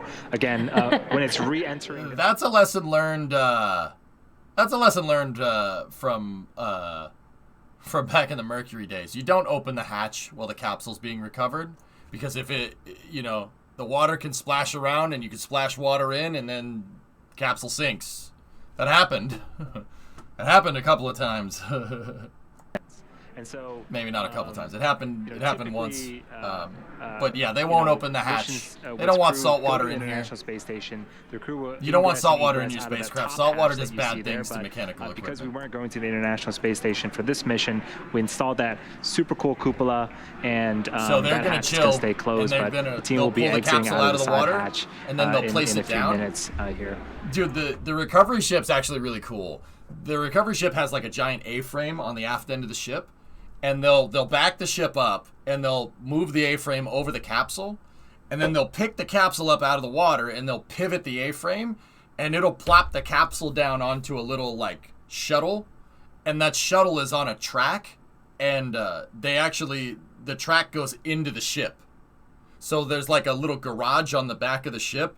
So the A-frame will pick the capsule up, it'll plop it down on its little trolley, and then it'll go into the ship. Dude, it's really cool. It's some space age stuff, quite literally. And then when it goes into its little garage, right? In the garage is like medical checks and stuff. They have like a little field hospital on the aft end of the ship, and it'll move the capsule up to a platform, to a little gantry where they can open the hatch, and so you don't have to step down out of the capsule. It's wicked cool. You'll see it in a second. It's really neat. The recovery ships are pretty freaking cool. They look like something out of some crazy freaking, like, I was about to say some crazy freaking sci-fi, but this whole mission is some crazy freaking sci-fi, isn't it? Yeah, it was MR4. 111000111. Yes. Mm-hmm. Make sure. Yeah, the capsule popped. It's not because they open the capsule and they're like, "Hey, everything's good." No, the explosive bolts to jettison the hatch in case of an emergency popped off because when the capsule went into the water, it shorted something and it shorted the pyros and the door blew off and then water started leaking in. Can you imagine being in like a 200-pound spacesuit in a spaceship that's sinking? Yeah. And what happens is the helicopter tried to pull it out, but the water was splashing into the capsule so much that it became too heavy and it almost broke the helicopter, so the pilot let it go after they got the astronaut. On your left-hand side there, that is Commander Jared Isaacman. Yeah, that's why you don't open a to hatch. his right NASA learned that is one in Dr. the Cyan 60s. Proctor, Don't who open a was hatch the until it's up pilot for this on the mission. ship or something. Don't do that. I mean, you can. They're now back but down on Earth. just What an chill in amazing the capsule. homecoming day for this crew. Such an exciting mission. So after landing, Right, to Dutch guy. recap the events, it took Question from about Atlas 10 Shrugs. minutes Can for the Soyuz recovery land in crew water? to complete their Yes. safety checks. Not and ideally then once they designed to completed land that, on the land, but it team can land in began water. to prepare Dragon to be lifted onto the recovery vessel. As part of the preparation for this lift, one member of the recovery team that we saw see on it, Bandit. screen Very nice. climbed on top of the capsule, so that way they can attach Dragon's hoist rings and connect the lifting lines. Again, we are estimating about an hour after splashdown until we are able to raise Dragon up and out of the water onto the recovery boat and remove the crew from the spacecraft. And then, Jesse, you just mentioned, after medical checkouts, the crew will return to the Cape by helicopter and be rejoined by their friends and family.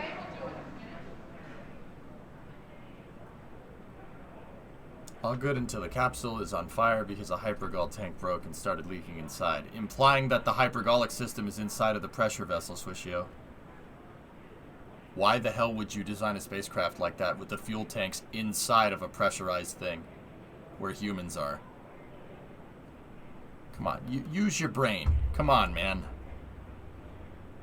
When it's splashdown, they're already in the water, Juice Man. They're just getting Ghost Searcher over to the Dragon now. Andy said it's about an hour after splashdown. We're about 30 minutes, a little under 30 minutes. So it shouldn't be long until they get. Should be another 20, 30 minutes until they get Ghost Searcher out in position and recover the capsule. If you're just now joining us, you are watching the Inspiration4 mission. The Inspiration4 crew, first all-civilian crew to orbit, is now back down on Earth and currently in progress of the recovery operations. They're currently out in the Atlantic Ocean as the team is rigging up the capsule to get it ready to be lifted onto the recovery vessel. And what you're seeing on your left-hand screen is a live view of the crew inside of the vehicle at the moment. Yeah, we splashed down just a few minutes after 4 p.m. Pacific time. We also had great visuals of the Dragon spacecraft returning back to Earth. We saw some really great shots from the Dragon vehicle looking upwards to the drogue chutes and the main parachutes. And then we had a nice soft water landing in the Atlantic Ocean, and again, we're waiting for the rigging equipment to be installed. That way we can get the vehicle out of the water and then the crew out of the Dragon Resilience capsule. Rigging is complete. Approximately 5 minutes until capsule lift. Here we go. There you go. There's the big A-frame. 5 minutes, and we are back to in-flight entertainment. We copy in-flight entertainment.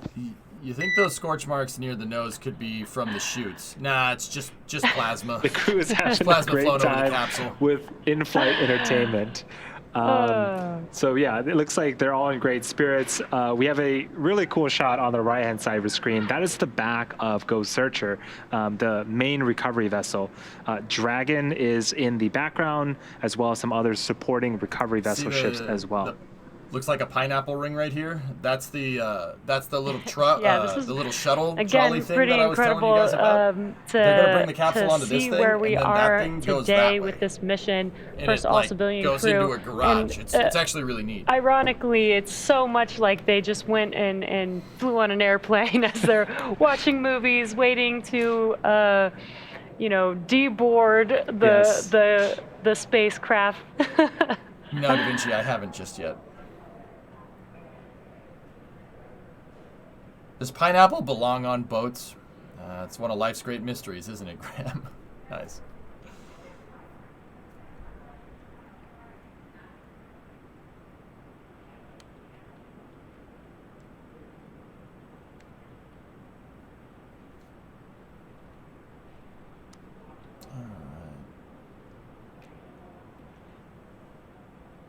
Yeah, pretty much, Hayden. I hope they show them getting And out of again, the this capsule and mission stuff. That'd is be really a cool. fundraiser for St. Jude Children's Research Hospital.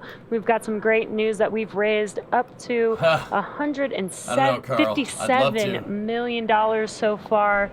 How incredible to do such a inspiring mission like this, as well as raise $157 million for such an amazing cause. Yeah, so in the last 90 minutes, essentially, we raised $4 million. Keep it up, everyone. Thank you so much. Again, it's going to a great cause, and it's benefiting a lot of wonderful Very people. cog. Hers.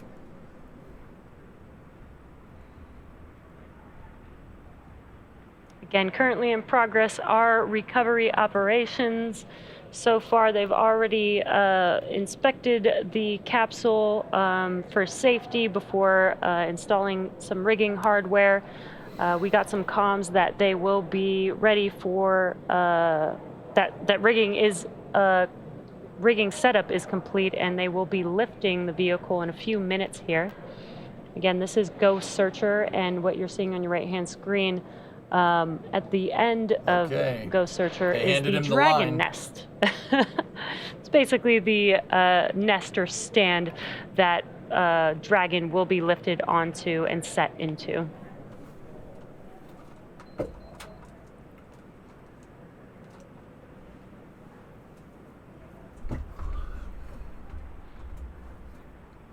We also heard some comms that attaching the it to the crew Dragon. Now is they're in gonna good reel it in. spirits, watching some entertainment while they wait. What do they do if the weather is bad in the landing zone?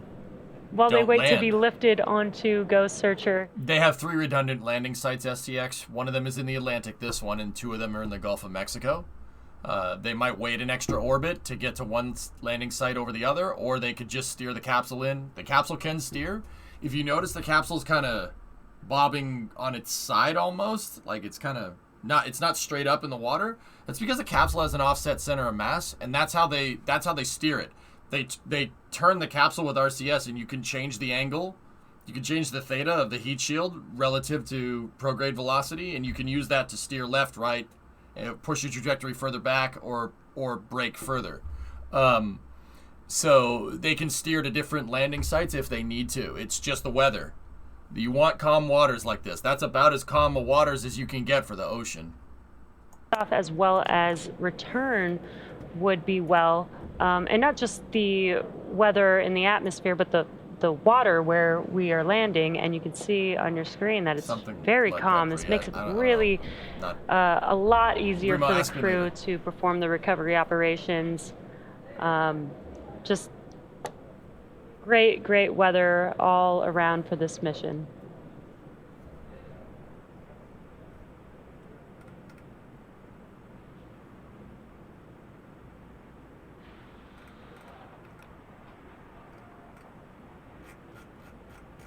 Okay, they're reeling the capsule in now.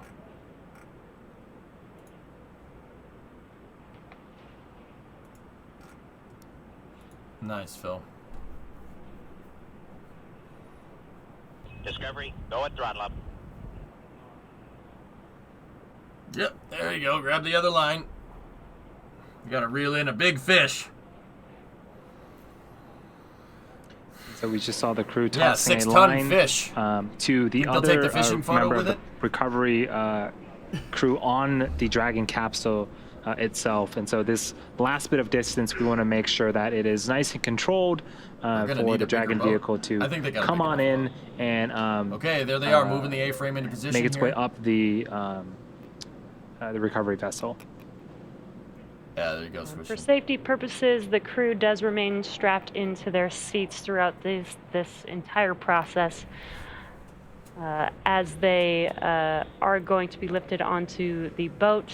How would you like the job of the guy sitting on the capsule right now? First person to check on them when the hatch opens will be a medical officer to ensure that they are safe and healthy before they start egressing the vehicle, and that'll be when they will be allowed to get out of their seats.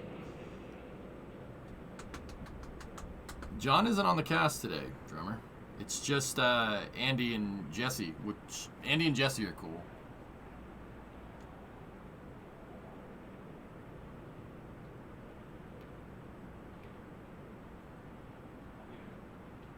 Vanguard, yep, all right.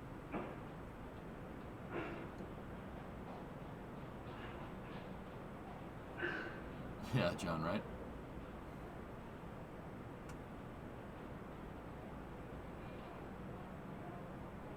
John, you mean the photographer? Oh, John Krause. Oh, okay. I mean, he's also not on the cast, drummer. We've got a crew member on the Dragon capsule at the moment, and again, they are helping with the rigging and hoisting process to lift that Dragon capsule onto the recovery vessel. And again, they have done several hours of training for this particular role. They reel them in, so they are professionals. They'll put them on the boat. Dragon, brace for capsule lift. All right, here we go. Look at this. Awesome. It's like, you heard some comms. They are getting ready to lift the Dragon capsule. You saw the last recovery crew member hop off of the Dragon capsule into the water and onto the fast boat there. That's as awesome. They clear the way for lifting the Dragon capsule. Spiffy, we gotta. Somebody has to take the video, and the person jumping off needs the Mario noise that, you know.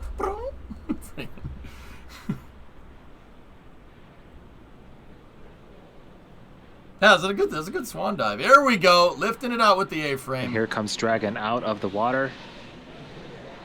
Oh, hold for a second. Oh, whoa, get the rigging lines, straighten it. Hey now. You're an all-star. Nope, it looks like some water sloshing around in the parachute bay.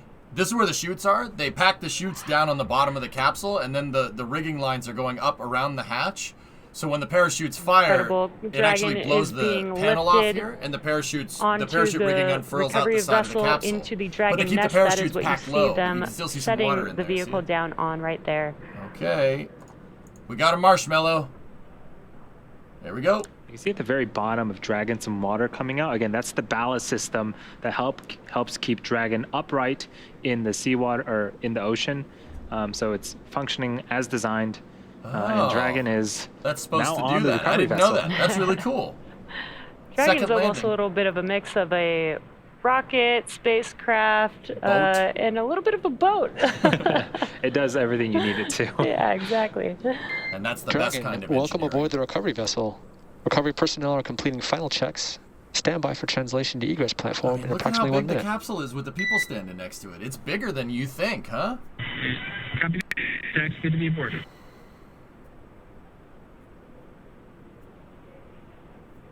Yeah, the capsule's bigger than you think. Now the capsule's on I see some fist the punch dragon from nest, Dr. and Cyan it's gonna as aboard the drive into the back of the Ghost Searcher into the the Dragon garage. capsule It's right really now. cool. Watch this. Next event coming up after the team does some safety checks. So right now these guys are putting in safe plugs into the thrusters to plug the thrusters in case there's a leak or anything during recovery operations. They put closeout plugs into the Draco thrusters. Those right there are the maneuvering thrusters on the Dragon. Now obviously you don't need to put plugs in the top Draco thrusters. The nose cone is sealing those in place. But these are those are the roll and the forward translation and pitch control thrusters. And some translation as well too. They can be used to go all different directions, but they're plugging them up Dragon on the nest and reorienting it into a position on Ghost Searcher, so or that cork, it is in Ricardo. a good, stable position for them to open the hatch. Yeah, you ever see people outside next to it? I mean, look at the dude next to it. The thing's so while friggin' huge. Dragon's top hatch houses the cupola, the astronauts will egress from Right, Julie? Dragon's It's side big. hatch. That's what you see in the center of your screen. Pending capsule orientation from the water. So before opening the hatch, the spacecraft has to equalize the cabin pressure with the outside environment. Yep. Once the hatch is open, that will be Capybara. Jared, Haley, Plug those Cyan, thrusters. and Chris's first breath of fresh Earth air since boarding Falcon 9 at the yes. start of their mission Fresh Earth air. on September 15th. Human breathing. I like it. And he's totally not a robot, right? What was that one gas called again that comes from the Draco thrusters? Well, they're a bipropellant hypergolic thruster. They use monomethylhydrazine as its fuel and nitrogen If you're tetroxide. just now joining us, NTO, you are watching the as its Inspiration oxidizer. 4 Both mission. of those things are bad The for you. Inspiration 4 crew is back home on Earth. So, We have lifted Dragon with the crew See that? onto the See recovery this right vessel. where the And black line is? currently That in is the a hatch. minute or so, they should So be that camera is looking translating this the way. vehicle into a position But where it's they looking like can up. open the side hatch That's the side hatch right and there. then See that? perform the next steps for egressing, which will include a medical officer checking on them prior to that egress. If you can't Yeah, and on pronounce the it, it's right-hand probably side of bad the for screen, you. that's a story. live shot inside the capsule. Dragon, translation imminent. All right, watch. It's gonna. Here it goes.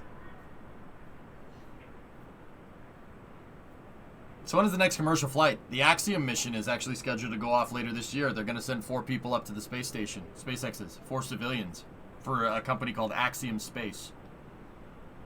We have no signal. Yeah, there it goes. It is. They are I'm sorry, translating that's the really vehicle, funny to me. Why is that so just funny? under It's just the like, helicopter I'm pad here. on the vessel. Z, there's a little bit of gantry. Guy's gonna wash off the hatch Like they're with fresh water. starting to there. wash it down, get it clean, prepared for that hatch opening. Now that's a Dalek, Yeah, right? this is essentially Yep. an egress or a platform for the crew members to exit. They see me rolling. Dragon is quite large, and the side hatch is quite a bit a ways up, and so we want to make sure that when we open the side hatch, they can just comfortably get out. And what they have there is Step a ladder as they prep for hatch opening. There's Note, a few things that they so- do have to do here. Something to note here is that the step ladder, even the ladder, like you don't want to put the step ladder up against this thing and scratch the capsule, even though it's been scorched by re-entry. You see that they taped up the ends of this thing and to make sure that they're not scratching the paint. No, seriously, that could damage something more than it already is. What you got here is a ladder, but it's a space ladder. You know how you tell it's a space ladder? They painted it black, and it looks like it belongs in space. They're so moving quite quickly. We splashed down about It's 40 dark, minutes space is ago, and dark. now Dragon It's is science. on the main recovery vessel on the right-hand side of the screen. Yep, That you is, can see again, how a plasma live flowed over view the vehicle inside cooking, of the that's right. capsule. You can't see their faces, but on the left-hand side What are you of doing, that shot, space that's ladder? Jared Isaacman, the mission commander. To his Splatter. right is Dr. Cyan Proctor, the mission pilot. To Dr. Cyan's right is Chris nice Tombroski, the mission specialist, and to Jared Isaacman's left is Haley Arsenault, the medical officer of the mission. Hashtag. And I'm sure it's a they're ladder. all excited to come back to Earth would and be, probably too. still enjoying some in-flight entertainment, as Jared called it. That space ladder Yeah, probably what a cost crew 10K. for this mission. No, Just such it's incredible SpaceX freaky. individuals. It's not NASA. It's Raising just a money ladder for that they got St. at Jude probably like Children's Home Research Depot and they Hospital, taped up the ends doing and painted it. science experiments while out in orbit. SpaceX let is a alone little just bit different, being man. the first all-civilian Probably crew got it at to a go Lowe's or to something. orbit. It's just been so inspirational, and I can't wait to see them egress the vehicle. It's not. That's not shots shortly fired, here. Tars. Yeah, it's definitely going to be a very, very Why exciting reinvent time. the ladder or the wheel? Diaz. all the science that they've done, 7 month all of that resub. data This is a frugal going to operation. be It's a available business. essentially to the public. And so It's a SpaceX you know, ladder because it's reusable. all the experiments that they've done is definitely going too to real. benefit a larger Totally, that's too populace real, than bud. just this specific mission. Right, and so far, this mission has raised up savage. to $157 million for St. Jude Freaking St. destroyed. Jude Children's Research Hospital, which is incredible. That's going to save a lot of children's lives. Give them a second to get back to it, God. They'll be all right. Just an incredible mission from start to finish here. Yeah, Forge, it's just designed to do bare minimum. That's what that's fine with the spaceship. All right, here we go. Dragon, stand by for side hatch opening and egress. This will be our last call from you. Congratulations, Slugger. Inspiration4 Nice. crew. Signing off. All right. Go for hatch open. Zonku gifted a cub to Tolakini. All right, here we go. Watch right here. That's the hatch. That's what those guys are opening. Great comms. Yo, they showed it. What There up? you can see the side hatch That's is now so cool. officially open. And some exciting waves from the crew. Oh, that's so cool. They actually showed it from the inside this time. What's up, guys? They are putting on some protection along the hatch door. You don't want to mess with the while seal. they That's what that egress ring the is vehicle for. here. You don't want to scratch the ring. So we have members where of that's the where the hatch recovery seals. team You don't want to mess with that inside surface. the capsule with the crew members. They're doing some checkouts, make sure everything is good before their crew can exit the capsule. But this is certainly very, very exciting. Again, that hatch has been closed Right, and Jim? sealed for 3 It's like the days. same This is the kind of- first time it's opened since we lifted off. I'd assume it's the same kind of smell you get when you get off an airplane and you land. Like, there's the cabin smell, which just smells like an air conditioner, right? And then you get off and you go on the jetway and it, you know, if you land in Boston, you smell the salty air because, well, we're all salty up here, and also the airport's next to the ocean. Lots of excitement from the crew Thank you. Come again. as they're getting ready appreciate you flying to with egress SpaceX. the Dragon spacecraft. Down here, or up here, salt is a way of life. Yeah, I smell the jet fuel. Dish, I always try to sniff for the jet fuel for the fuel truck popping up.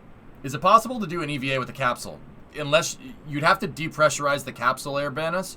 I suppose that SpaceX probably could have designed that into it, but it's better to have an airlock. Capsule does not have an airlock. Starship will, though. It'll have 2. Yeah, per NASA specs. Oh, Jesus, Zonku, I don't even want to... Shit. Wow, that escalated quickly. Love when the plane door opens in Maui. So what you're saying is Bostonians are all desalination plants. Sure. It looks like they are taking their tablets Knife edge. from each Yeah. of the crew members in preparation for this egress. Now there is a procedure that they will go through. I love how happy Even the now, recovery dude is. He's as like, they egress yes. the vehicle, it won't just be all of them getting out at once. They will follow a procedure. I believe they will be starting with egress of seat 1.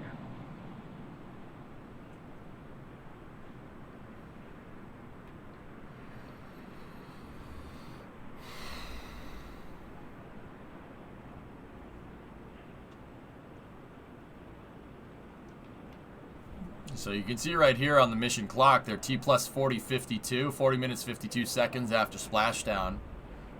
You can see that basically all the numbers are nil, or at least a negative value. There's the altimeter. The altimeter Just now joining us, you are tuned into the Inspiration4 all-civilian mission to orbit with the Inspiration4 crew back home on Earth, A week, getting Jim? ready to egress the Dragon vehicle here shortly.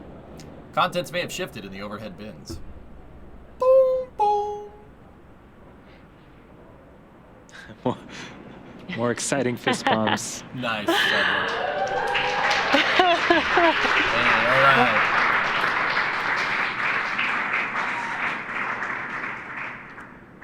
Yeah! Such a great shot.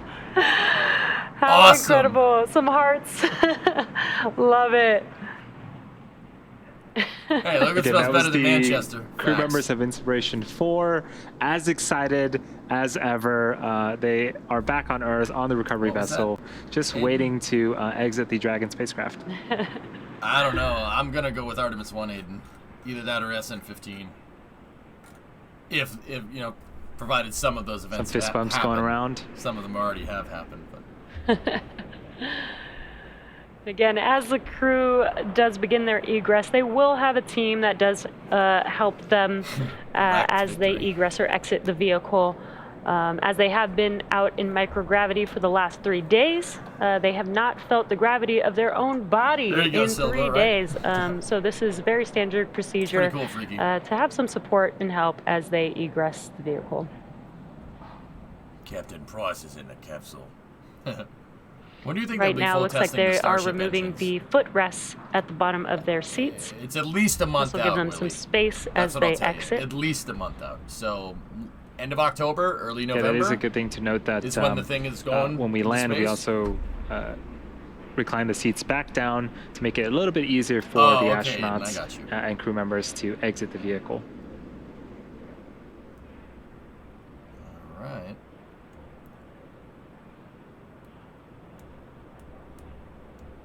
What's up, JJ?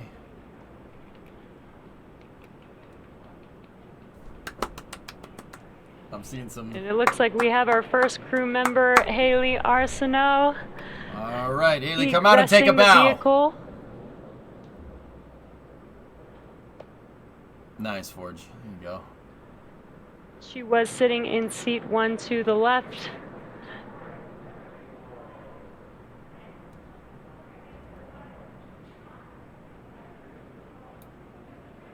Can we get the exterior shot?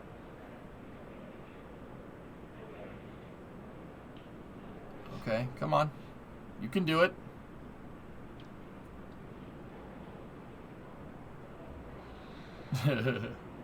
They're laughing about something. She But looks she's- very excited. she's like dancing. Even if we're just looking at the backside of her SpaceX spacesuit helmet. They had cold pizza, Guri. They told us. Yeah, they had pizza.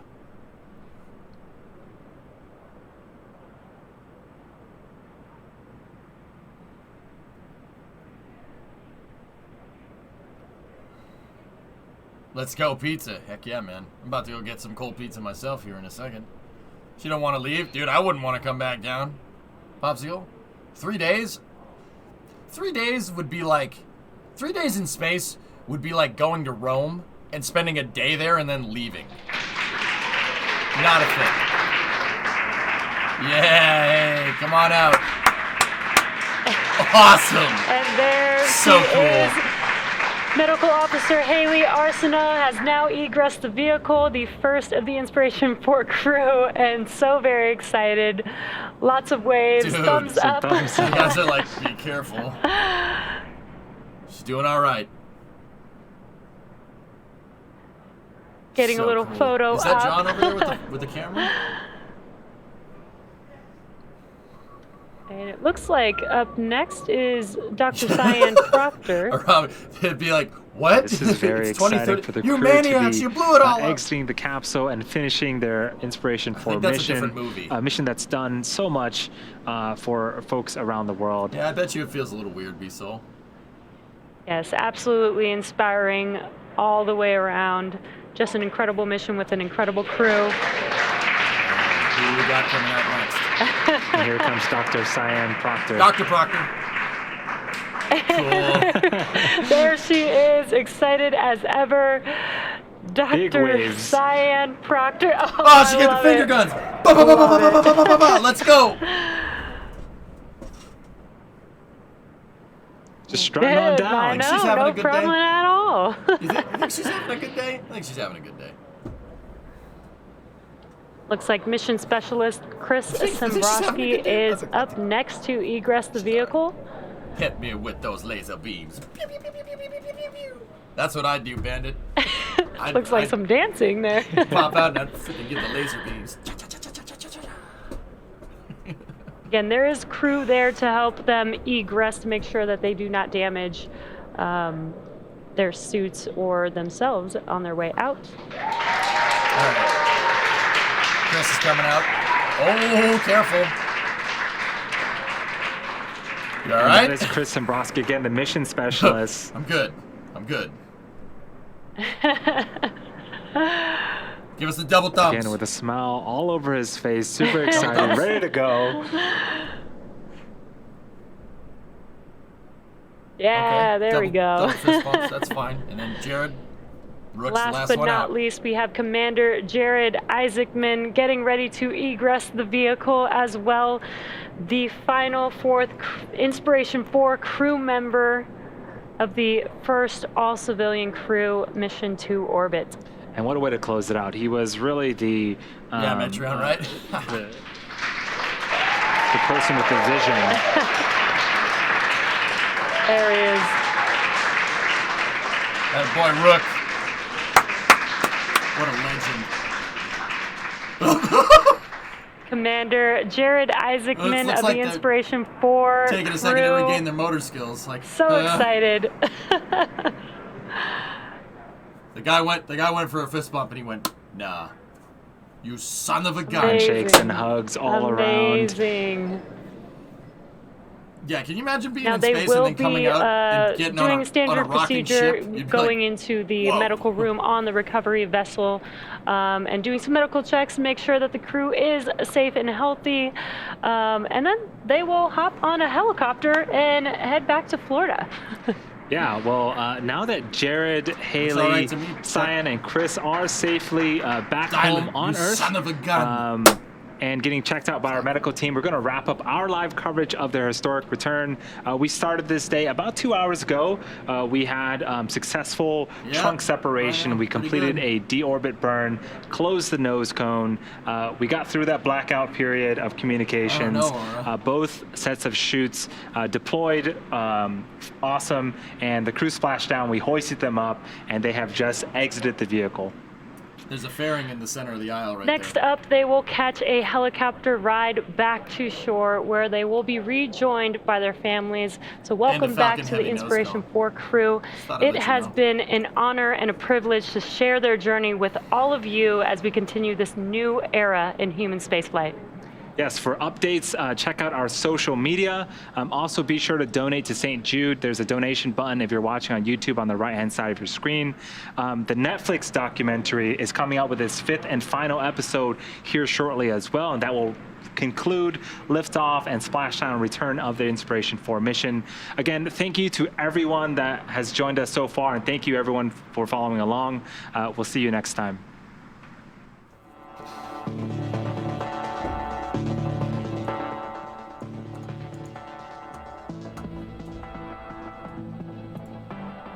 Not bad, huh? It's pretty good. All right, drummer, good night. Hey, DK. Thanks. Oh, don't thank me, man. I'm just here watching it with you guys. Pretty cool, huh? It's wild. Wild stuff, man. Never thought I'd see that. But that does seem to be the case with SpaceX lately, huh? Never thought we'd see that. Man. Yeah, I see the tinfoil hat guy. Yeah. Pretty crazy. Just weird, man. A commercial space flight. Like an actual commercial space flight. Not SpaceX ferrying people to the space station. An actual one. That's strange, man. In a good way. Don't get me wrong. That's just... It's a weird idea to entertain. They bought these seats like you buy plane tickets. Yeah, it's a little expensive right now, but the more we do this, the more the cost goes down. Just like the more people that fly, cheaper the ticket. Well, not with the airline industry, you know what I mean. Next up, Starship. Yeah, boy. Well, I mean, you know what the crazy thing is, guys? SpaceX has another commercial mission. Another one. For a company called Axiom. There's another commercial mission for Axiom launching it could launch by the, what is it, by the end of the year, or is it early next year, guys? It's not, point is, it's not that far away. There's another one. Now, I don't know if it'll be as crazy as Inspiration4. Like, that was so cool. January, yeah, next January. And in between this mission, Inspiration4, and Axiom 1, SpaceX is launching Crew 3. So in the next 5 months, we have two more crew launches from SpaceX, which is pretty, that's a thing. That is a thing that exists. Nothing, Genesis.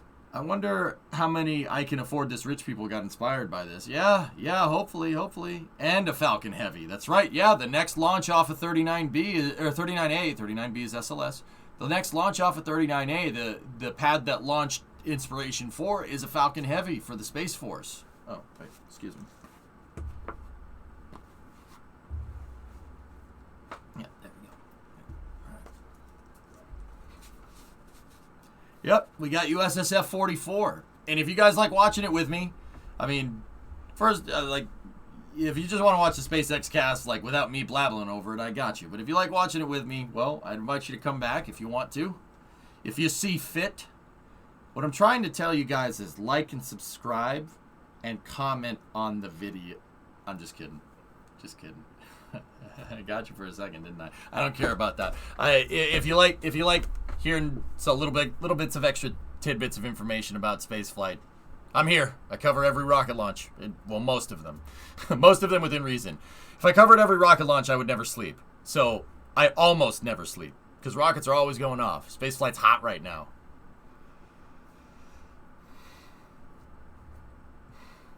Watch it next time. Watch it with me next time. Right. You love the tidbits? Dragon would have 8 flights under its belt in Starliner. Yeah, that's, you're just a synth. Tell us. I gotta recharge my battery then. Daddy Elon. When does Blue Origin and Rocket Lab launch theirs? Rocket Labs doesn't launch people, Kenobi. Blue Origin? Don't know. They're pretty secretive about stuff, but hopefully that changes in the future. There's also this. Space Adventures 1. When is this scheduled? Net January 2022. Space Adventures 1. So there's another. They have a bunch of commercial contracts lined up. That's crazy. So hot that Xinjiao happened this week and nobody covered it. Yeah, Raphael, I mean, China cracked down on their space program, outreach. There was a bunch of fans of it and they started just, nope, don't talk about it. So I don't know what you're supposed to do. I don't know what I'm supposed to do with that. Like, I tried to give him an in with the Long March 5 launch. I thought I gave it a fair shot. But, I mean, if they don't want people to know, they don't want people to know. What is Tom Cruise's mission? I'm not exactly sure. GoFundMe? No. I don't know. Are you going to live stream Artemis 1 in person?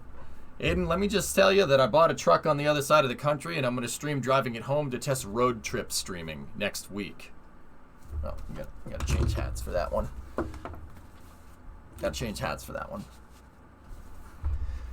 There's a really good reason why I'm testing road trip streaming.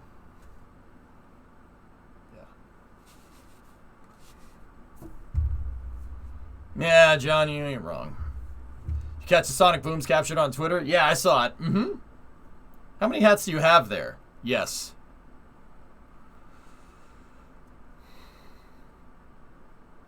Is it the van like the one they had in Twister? No.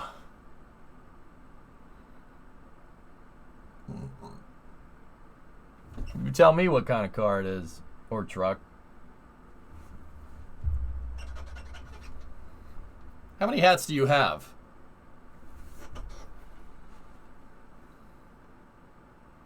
A lot? You know, wear one every day depending on the occasion. I can finally breathe. Oh my God. Were you worried, Lavi? Actually, you know what, Lavi? That's a good point. That's a good thing to touch base on. Guys, SpaceX makes this look easy. They make it look easy. They really do. They really make it. That's their intention, to make this look routine. But I cannot emphasize how difficult this actually is. It's pretty remarkable that we've gotten to this point with, you know, with our hides intact, so to speak. It's pretty nuts, dude. It's pretty nuts that they've been able to do that. Is that an El Camino? Nah. Nah. Yeah, Gagan, maybe. Doing a hat dance. Got a rocket to orbit in Kerbal. We'll be starting up a space company later this month. It worked in Kerbal space program, Spiffy. Why not?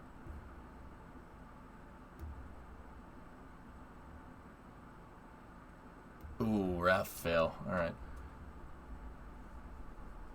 Pre-entry was contemplating the warp opening and the chaos gods locating Earth. Nice. I was sweating an hour out from entry interface. This stuff gets me all anxious.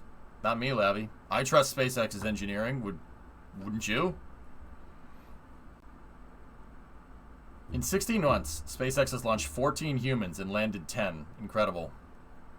Yep. Yeah, the 4 TJ are still up on the space station right now.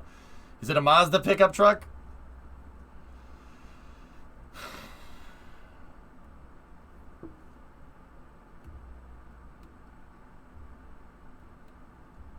For me, it doesn't matter what spacecraft, to be honest. I'm always going to have preemptively put myself on life support for James Webb. Yep. A Rivian, maybe? Do I look like I'm made of money, man? Do I look like I know what a JPEG is? DK, have you heard about that? Route 154? I bought a truck in California from Hoonigan. Hoonigan's a car lifestyle brand centered around, having fun with cars, right? And drifting and whatnot. I bought a truck from them, a sight unseen, and I'm flying out to California next week, and I'm going to stream fixing it and driving it home to Boston. 3,000 miles. That's going to end well. This is a good plan. This is a good plan. It's a good plan. Nothing bad will happen. It'll be great. Also, some folks are posting pictures of what they think is resilience, and I got 2 views that pretty much confirm it's just a plane. Yeah, Lavi, I got you. Does it really count as sight unseen? Well, no, it's not sight unseen. There is a YouTube video. They used it on their YouTube channel for a little while, DK. And they did stuff as so fun stuff like dropping it from a forklift, lifting the back of the truck up, dropping it, lighting it on fire. Doing plywood burnouts, making rims out of plywood and lighting that on fire and doing a burnout with it. What else? What else did they use? They drove it through ice cream. Yeah, they did a bunch of good stuff. They hooned on that hard. Yeah, should be fine. It'll be fine. Nothing bad's gonna happen. Yeah, pretty much, Barak. Our own little space mission. Not into space though. Check out this shot. The INSPIRATION4 crew. All right, let's see what we got. Let me find the mouse cursor. There we go. Not a bad picture. Are you going to visit SpaceX in Hawthorne while you're in the area? I don't know, maybe. Are you flying out on Starship? Nah, just a regular subsonic airplane. Lame. Admit it, the whole thing will end in the harbor. Maybe. Sounds like a match made in heaven. It'll be great. It'll be fine. Everything will be fine. Yeah, we noticed them pulling the Raptor. The guy with the Raptor. Aiden, yep. Yeah, Brian, I'm not worried. But yeah, we're gonna stream coming back. Our own little space mission. Drummer is the mission control. And Brimo and I are we're on a mission from Gad. It's 3,000 miles to Boston. We got a full tank of gas, half a pack of Kerbal snacks. It's dark out, and we're wearing sunglasses. Hit it. Yep, you're the Capcom drummer, pretty much. I better see you at L9. Doesn't jive with the schedule, Lavi. If it was on the 23rd, I would have, but the 27th, Brimo has to be back in Boston. I only have a week and a half to do it.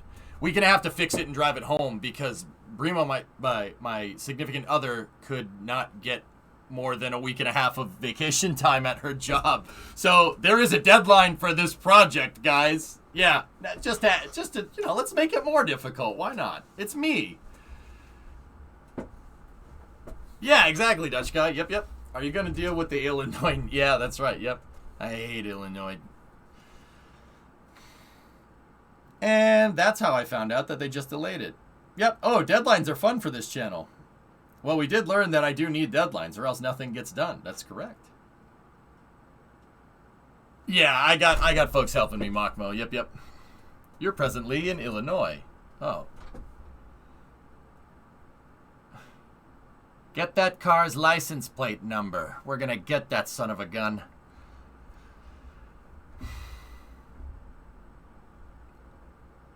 Yeah, Chris, it could have been. Not on purpose. Stream meetup at Endeavor, maybe? I'll think about it, Lavi. I was thinking maybe Vandenberg, but we'll see. We'll see where that takes us. I don't have the schedule planned. It depends on it. I only rented a car for 3 days. So it depends on how reliable that damn truck is. It depends on how good I can fix the thing. Because basically after 3 to 4 days, I gotta leave. We got a jet. It's got a 351 in it, Bill. 351 in a 5-speed, 4x2, F250 HD. It's a 97. It's a nice truck. Rust-free. Slightly used. Skin in the game. Yep. The Illinois Welcoming Committee is gathering right now.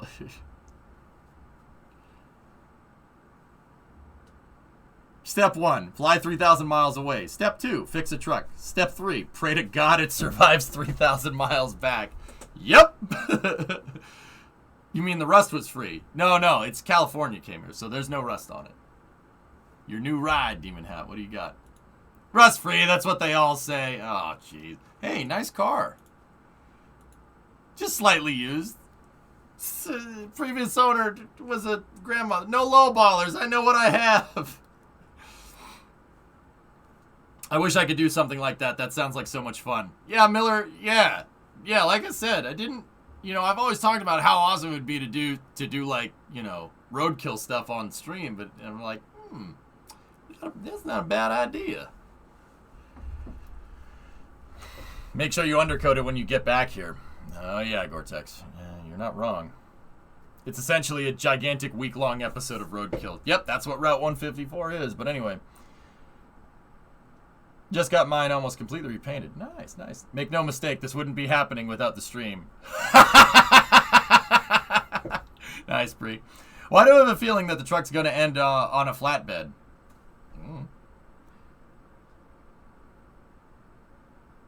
Actually put a Star Citizen Kerbal Space Program wrap on it. That would be awesome. Yeah, right. Yeah. That'd be funny. Put Jeb on the side going, ah.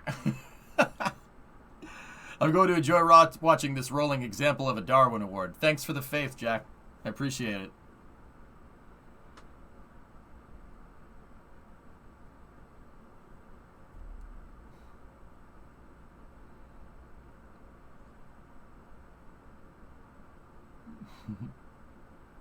I thought it was hilarious they were watching Spaceballs. They were. Chris was watching Spaceballs. He's really a Spaceball. Thanks, sir.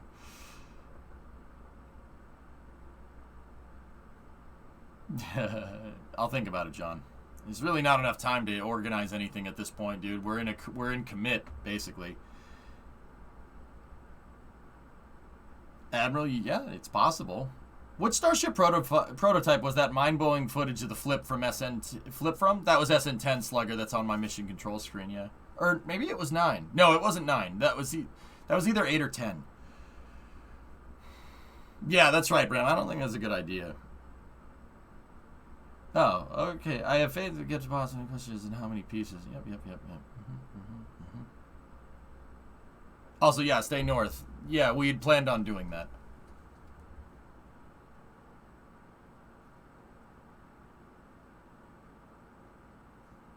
It's SoCal. You could find a print shop. Yeah, what I'm trying to tell you is that I want to focus on the task at hand. I don't really give a crap about the graphics. I want the truck working. The graphics won't get you home. Fixing the thing will. As an AvGi, I'm curious what the SpaceX IFE is like. IFE. Explain. Okay, Miller. Yeah, sure, no problem. Well, you just watch the stream. I'm sure if I have problems, I have the entire collective of chat behind me to fix it. And the internet never lies. In-flight entertainment. Well, they watch Spaceballs.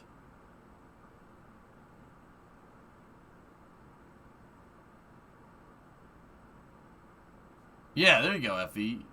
knows?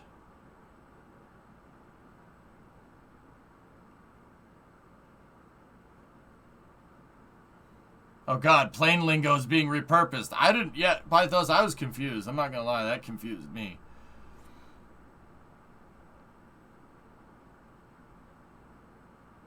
It's not the millennials, Pythos. It's the Zoomers. The Zoomers do everything different. They're weird.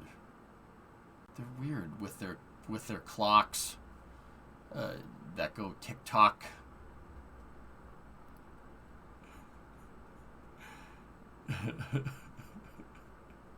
I agree, Jim. Yeah, the Zoomers and their coggers. What does that even mean? Don't worry, my book on how to lose friends and alienate people is coming out very soon.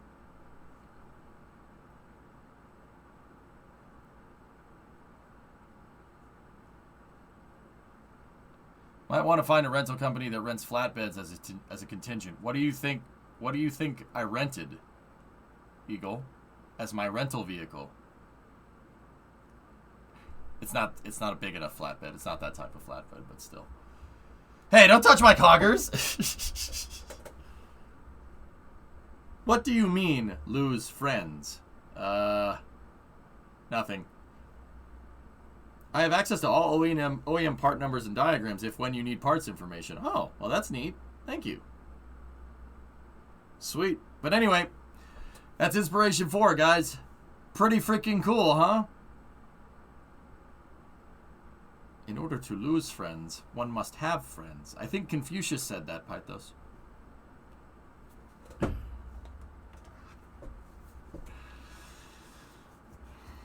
What an awesome 3 days. That's right, Jaywalk. It is pretty cool. Thank you for the stream. Yep, yep. Oh, that's the step I'm missing. Discovery, go at throttle up. Yep, yep. In order to have friends, I must be social. I'd rather not. Yeah, I hear you. The cupola shots are amazing. But yeah, there you go. First all commercial crew right there. Pretty ridiculous. Oh, okay, Gaw. Yep. Yeah, exactly, Miller. I'm not worried. I ain't worried at all.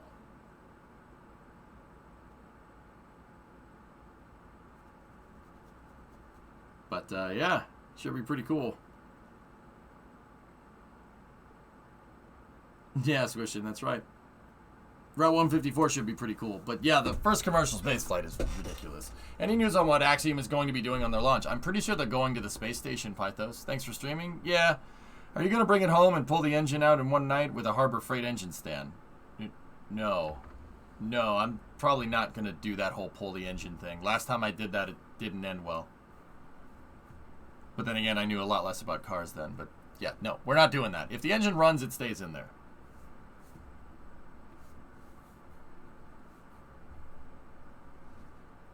There's Bill, I have a rule about that. If you have a car that runs and drives, do not take it apart. Discovery, go at throttle up. To make it not run unless you have the parts that you want to replace to make it run with you right there when you take it apart. Don't take it apart and leave it. You take it apart and leave it, it's never going back together. That's my rule. And I learned the hard way. Why that rule why I have that rule, or why that rule is a thing. Hey, Matthew, good night. Thanks for the commentary. Yeah, no problem. Remember how they said sonic booms were heard? Yeah, you guys really want to hear that, huh? Here, all right. Let's see.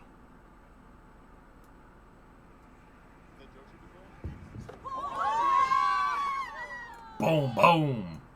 All right, let's hear it again.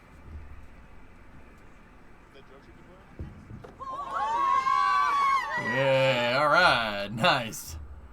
You can really feel them, Juice? That's cool. Awesome. They saw that nobody wants to keep the ISS going, so they're going to take their module and make their own space station. No confirmation in blackjack and other things, though. Yeah, Axiom, right? It's almost like the shuttle. I'm sorry. A capsule will never be as cool as the space shuttle. It's just not a thing. And maybe unless that capsule, like, goes to the moon or Mars or something, maybe. Nothing could replace the cool of the shuttle coming back. That was the coolest thing.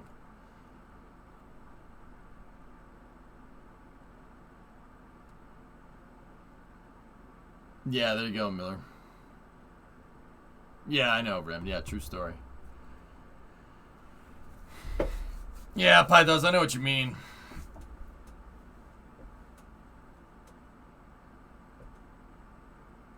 Do you have an image of the ground track path that Dragon flew over Florida before splashing down? Southwest to northeast, 51 degrees inclined, Squishin.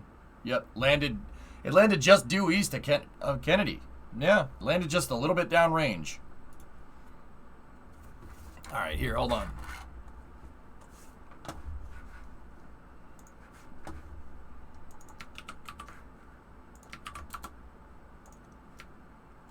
Yeah, what a shot.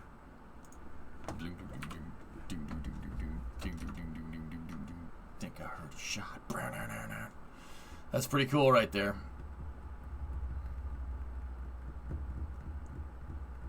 Yeah, as long as that should be pretty cool.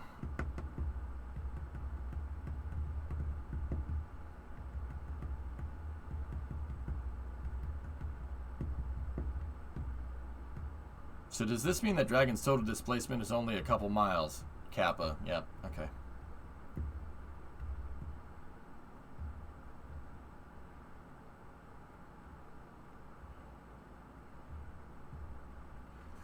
You asked for this.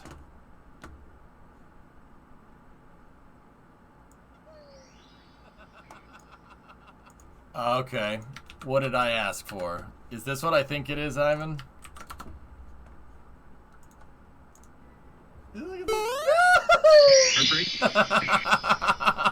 Left. All right, here we go.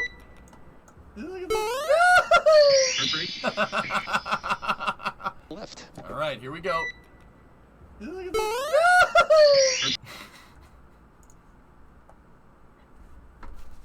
God damn it. Damn it. All right, I did. I asked for that. Left. All right, here we go.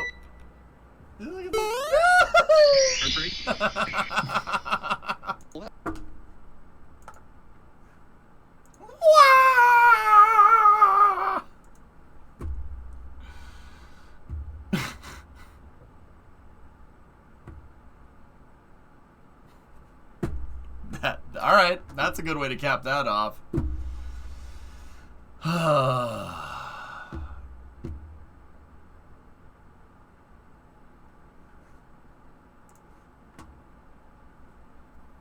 Pretty cool. Pretty cool.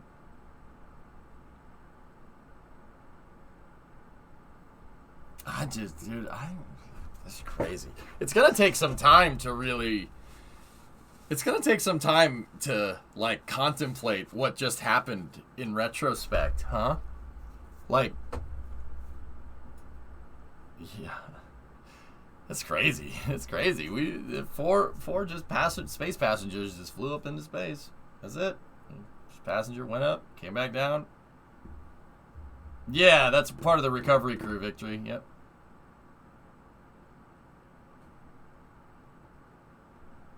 Yeah, that's right.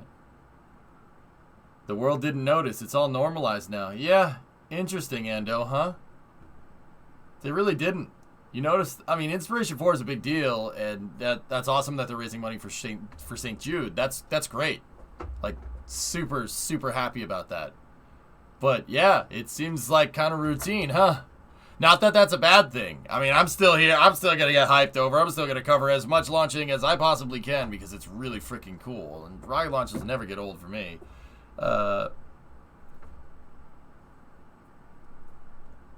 What just happened isn't hard to comprehend. What will happen next is the hard part. Yeah, unbelievable.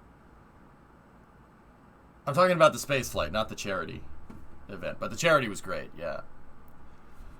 Updates to follow on this thread. What do we got? Well, the coverage might have not stopped here. SpaceX and Inspiration4 are hosting a post-splashdown briefing by phone with Inspiration4 mission director Todd Leaf Erickson and SpaceX Human Spaceflight Program senior director Benji Reed.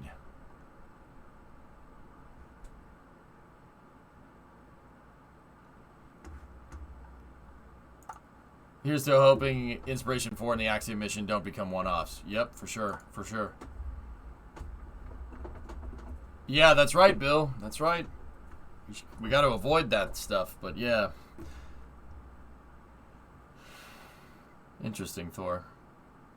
Do you think it would be possible to develop a new space shuttle that's actually practical and cost-effective, or is the idea just fundamentally flawed? The idea isn't fundamentally flawed, Sluggus. SpaceX is trying to do that right now. That's what Starship is. Starship is basically Shuttle 2.0, but better.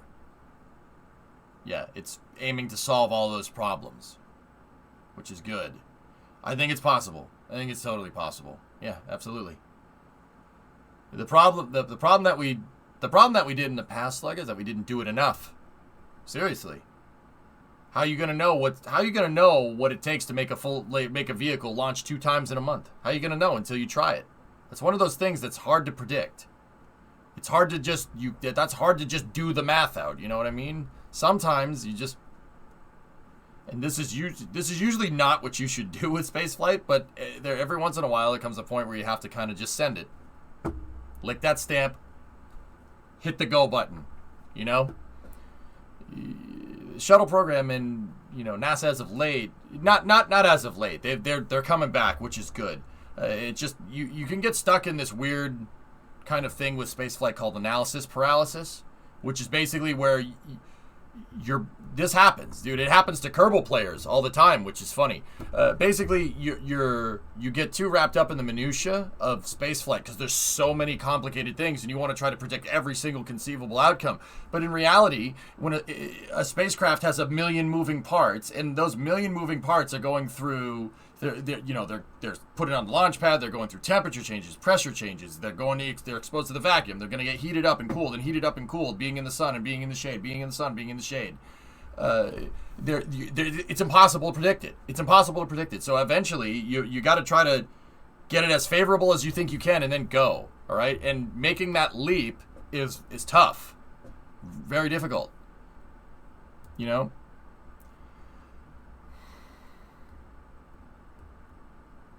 Nice. Nice, Pythos. There you go. So this happened earlier today. Yeah, is that the 737? Yep. Crew is reuniting with families in a half hour. Cool. So yeah, Slugga, it's totally possible. Someone just needs to have the balls to, put some money towards doing it, with spaceflight, it's interesting. And if I knew the answer to this question, I would not be a streamer on Twitch, right? The fundamental question is spaceflight the type of industry where, okay, do you make a rocket that can go up into space and come back down? And will a market emerge based off of that? Or is market demand, so how many people want to launch things into space, is that, does that warrant mass production, right? Do you make a lot of rockets? Do you make a rocket like airplanes? Is there enough demand for it, for that type of a service? Or will demand come from establishing that service, right? I look at spaceflight as just any other logistical transportation system.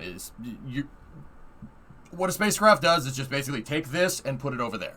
Just like a truck. Why don't we just take this cargo and move it over there? It's just another transportation system, right? The shuttle's name was STS, Space Transportation System. That was the name of the program, right? It's just another form of logistics. So what I like to put it towards is okay, so let's look at other forms of transportation. What came as a need and what came as, the demand coming later, all right? So shipping, maritime shipping. That came out of a need for trade, right? So that was based off of, demand. If you build a bigger ship, you can move more things around. That's been a thing for 5,000 years, all right? Now we have these gigantic big container ships. Now, some of them move oil, some of them move containers, some of them move LNG, right? But that is based off of a demand, right? So that kind of, you wanted a bigger ship because there's a demand for a bigger ship. Do you just make a bigger ship? No, you don't do that. That's how we look at rockets right now. You don't need to make a bigger rocket because the needs of the people that need to launch stuff into space don't need a bigger rocket. You don't need a rocket that goes to the moon, right? That's that argument. And I don't think that argument is unfounded. Now, let's look at a different form of logistic systems. Let's look at the car. The car was first invented by Benz in 1896, 1897. And everybody looked at the car as kind of like, okay, it's kind of a gimmick. You know, that's cool. Why use that? Why not make a horse and why not just use the horse and buggy? It's way easier, right? Why do that? There's no demand for that. You're never going to get a demand for that. And then a guy named Henry Ford came along and, well, that changed really quickly. What the world looked like in 1898 and what the world looked like in 1912 is very different. Very, very different. Henry Ford came up, you know, he borrowed an idea of interchangeable parts from the firearms industry and applied that to cars. And he invented the first rolling assembly line because the needs of a car to be assembled and the needs of a gun to be assembled are a little two different things, right? And he invented the rolling assembly line, right? And flooded the market with Model Ts. And they made so many damn Model Ts, right, that eventually it was affordable enough for everybody to buy one. Was there a demand for cars before he did that? No. The horse and buggy did the same exact thing, right? The demand came out of that, and we got the commercial automotive industry because of that. And we still have that 120 years later. So it's like a chicken and the egg argument. Do you build a rocket that's designed to meet today's demand, or do you build a rocket that's way overpowered to anticipate demand that could come from making a system that has way more capability than what a current rocket has? It's a really hard question to answer. Now, I don't think I need to tell you which answer you think this guy has. Wario thinks up there, and I don't mean that as derogatory. I thought it was funny because the SNL sketch was funny. Elon Musk thinks that if you make the fully reusable ship, that the demand will come with it. I think he's right. Personally, I think you got to. It's like the car. It's just like Henry Ford in the automobile. You got to start mass producing spaceships, like we mass produce airplanes or we mass produce cars. The airplane industry is another good example. Did we need airplanes before that? No. You could get goods from one place to another. Easy, no problem. But the airline industry kind of came to be a thing because after World War II, we had tons of airfields all over the place that were designed to train pilots to fight the war. We had airports everywhere. We might as well make more planes. We were already making bombers. Might as well make passenger planes now, and that evolved into the commercial airliner industry. You know, like before World War II, people would move around in really slow propeller planes, right, and zeppelins and stuff, dirigibles. And then after that, you got stuff like the B-29, which became the Boeing 377, which was early, airliner. And then you had the de Havilland Comet, which was the first jet airliner. And then later down the road, you had the 707 and the Douglas DC-8 and the Convair 880.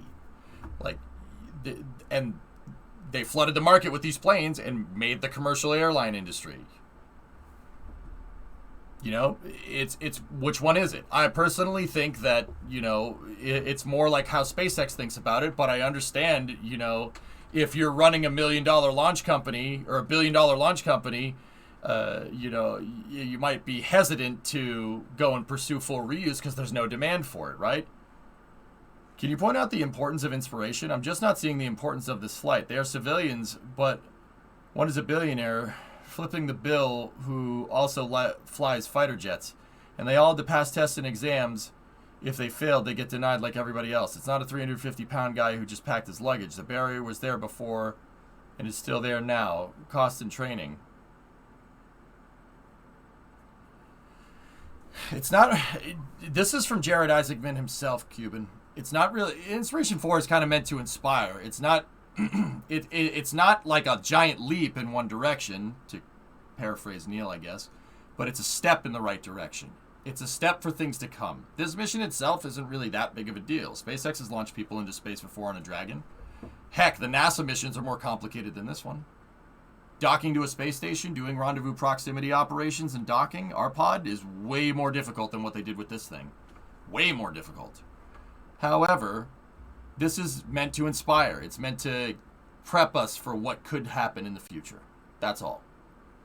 And I think, and there's the whole, as John said, there's that whole $150 million for charity. That's kind of cool. Pediatric cancer sucks. That's not fun. No kid deserves that. I wouldn't wish that on my worst enemy. That's disgusting. And it needs to be eradicated. What I'm saying, Chad, is we need to kick cancer in the nuts. Does that make sense? Like, if cancer was an entity, just kick him like right in the nuts. Right, just, you know? Just prior to being catapulted off the USS Enterprise in 1978. Nice.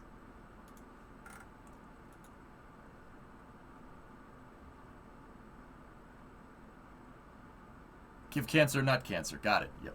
That's a good idea. So, yeah, I mean, this will pave the way to other things. It will. It'll pave the way to other things.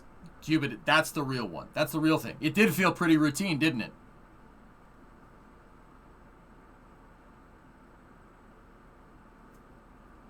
You know, it's but this is an important step, albeit it doesn't seem like it, and that's what I mean about in retrospect. It's going to take some time to really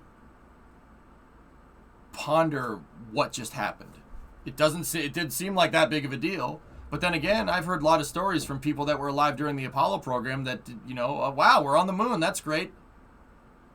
They didn't you know, in the heat of the moment, it's kind of hard to, you know, put into words how significant of an event it was. People said what you said about the Apollo missions. Seriously.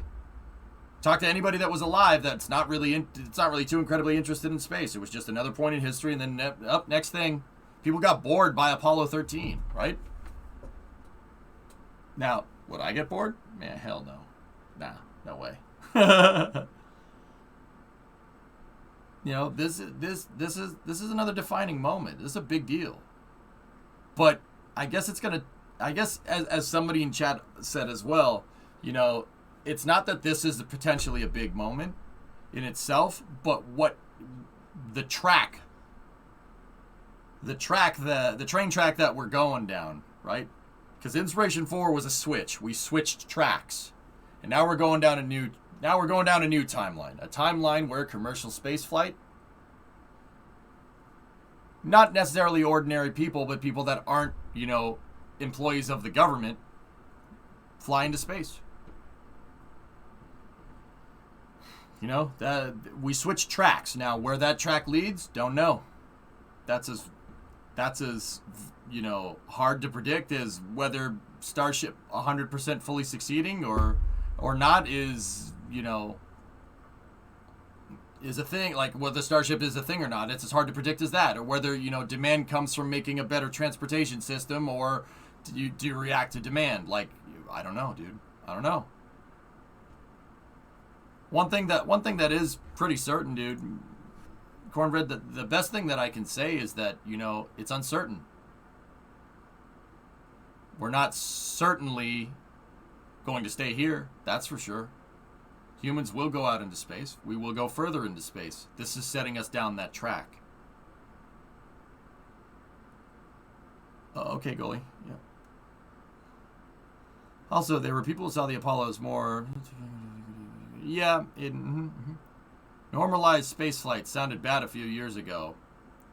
Yeah, this is what we want. That's right, Ando. I think today's going to be an important moment, but I have no idea which direction we'll go. We switched tracks, Lavi. The question is which one? And time is going to be the only one that Father Time's the only one that can answer that question. Hopefully it's good. They switched tracks after STS-1. NASA changed its course after the first shuttle mission. Where that went? Don't know.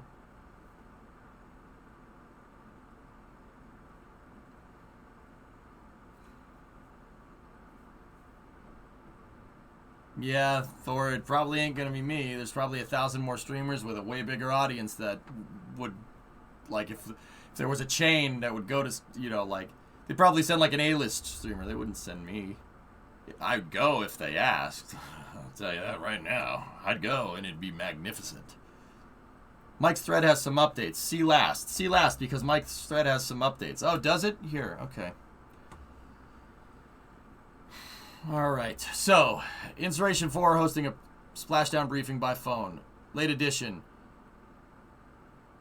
Scott Poteet is joining the call from SpaceX's recovery ship. They're taking selfies, they're having a good time, they're eating, they're drinking, standing up and walking around. Just an amazing ride for everybody. The group is in great spirits. They're having a blast, and everyone's looking forward to reuniting with their families. I can't tell you how impressed I am with the whole SpaceX team and just how smoothly that mission went. Welcome to the second space age. See? There you go. This is coming from Benji Reed. We had a couple of issues that we worked on with a minor problem with the waste management system. Oh, the toilet broke. Crappers clogged. Merry Christmas. A temperature sensor on one of our Draco engines that we took offline. There's clusters of them in case one fails for a reason. They were giving bad data, but it was actually redundant. See? Benji Reed. The amount of time the forward hatch to the cupola was open was largely up to the crew. We were monitoring things like the impact of temperature because you lose a certain amount of heat when you open that window, just like you would down here on Earth. When it comes to space, you're a well-known streamer. Yeah, but space is still niche, John. That's my stated goal. Change that. That's why NASA needs to give SLS more research. I agree, TJ. Yep. You're the sort of streamer a group like SpaceX would want. I hope so. Normally I would agree with you, but Elon, he would take you or someone like you over pop streamer, I think. You know what, Thor? I can only hope. That would be nice. Easy for us to say, you know. Why do you put a screen door on a submarine? Screen door on a battleship, you dork.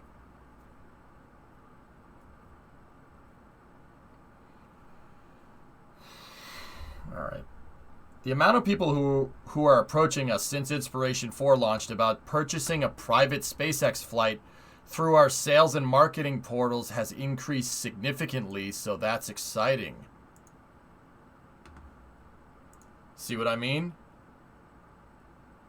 Do you build the avenue to get to space in anticipation of demand, or do you build it because there's demand? See what I'm talking about?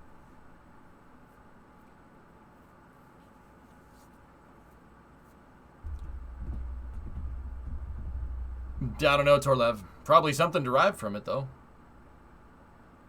Or do you make the demand? Exactly. Erickson emphasized the additional millions of dollars donated to St. Jude during the crew's return, with total donations now at $160 million and climbing.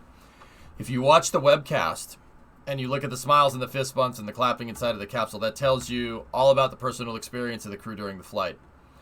Erickson says that the issue with Dragon's space toilet was an issue with the fan that's part of the system, but a workaround was implemented without any real issue. Oh. Erickson, we still had probably 50% of the propulsion left on Dragon, and we had consumables that would have allowed the crew to extend for another 2 days without any real significant issues. So definitely lots of margin on the mission. Yep. Overkill is underrated.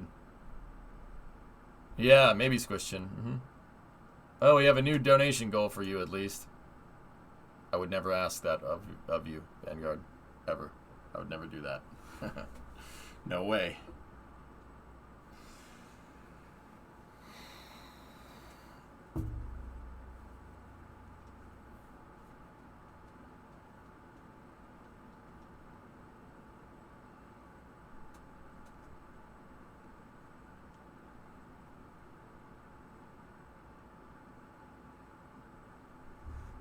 Don't get me wrong, I'm 100% a space guy, but I'm also very worried what's going on here.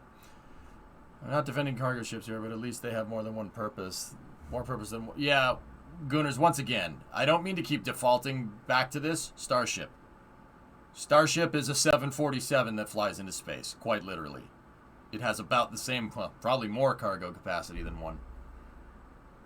And it could theoretically move up to 100 people into space. That is more what we're looking for.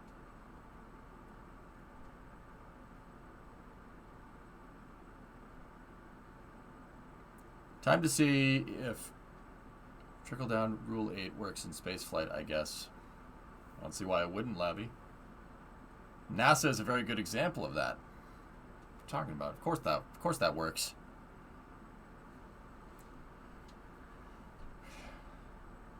Dragon is a biplane. Starship is a jumbo jet. Pretty much.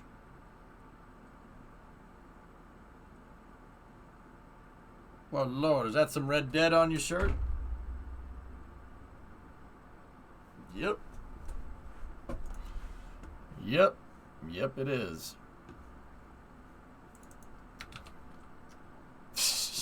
Nice, Elfish. It's crazy to think that Starship Moon mission happens with Yusaku Maezawa in a couple years. Yep.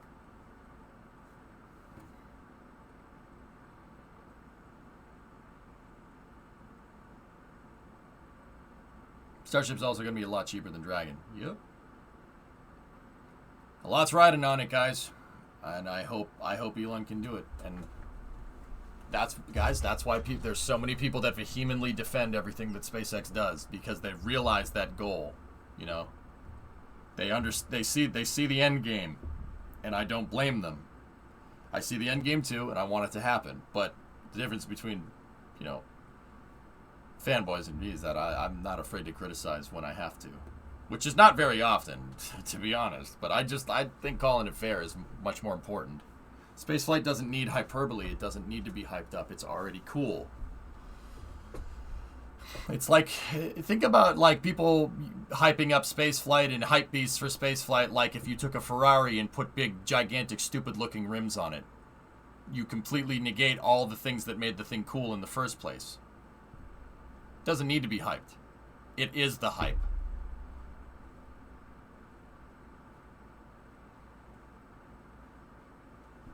Reply to that, but there's no way I'm doing a big.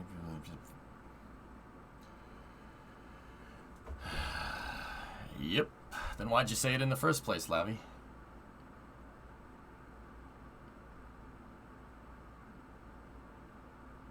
When do you think we will see Dragon carrying a full crew of 7? If someone pays for it, NASA only needs to move 4-person crews to the station. Yeah, I don't know, Squish. I don't have an answer for you. I think by the time they figure out a way to fit 7 into Dragon, they'll probably just use Starship. That's why I always say that Dragon's... like, at this particular moment in time, and don't get me wrong, I could be wrong. Hopefully I am. That would be really cool. I don't really see a 7-person Dragon capsule in the future. I mean, maybe if someone pays for it, but... I think SpaceX is much more preoccupied with the operations. So 4 people on the capsule, you know, right now. But I don't know. Maybe in the future. When is it going to happen? I don't know. Is it going to happen at all? Don't know that either. Fair enough. Sometimes I honestly forget I'm in a chat room with several hundred others here. Happy, you know, as somebody that reports on spaceflight, it's important to keep personal opinions about things out of the subject, because then you taint people's judgment. Are you trying to convince people, or are you trying to let people think for themselves? I always make it very clear when I'm speaking my opinion, and even then, I don't really do that much. Except if we're watching Starship footage, and then that's all speculation, you know? But that's fun, you know? It's important, though, to set the precedent to not guess when it comes to spaceflight. But I always try to make sure I communicate that correctly. I just remember hearing that Crew Dragon is certified for a crew of 7, but NASA declined to use that configuration. Yeah. Unless you have Starship's almost Aldrin cycles to the moon, but not yet human rated for landing, so 7-person fastboat pre-launch Starship makes sense. Maybe. Is there really any good reason to cram 7 astronauts in a Dragon other than for an emergency evacuation? I think SpaceX put the capability for 7 in there, Jim, in case somebody wanted to buy 7 seats on a Dragon capsule, honestly. That's what I mean. It's built in anticipation of demand, right? Right? Like, that makes sense. It's built in anticipation of demand in the future.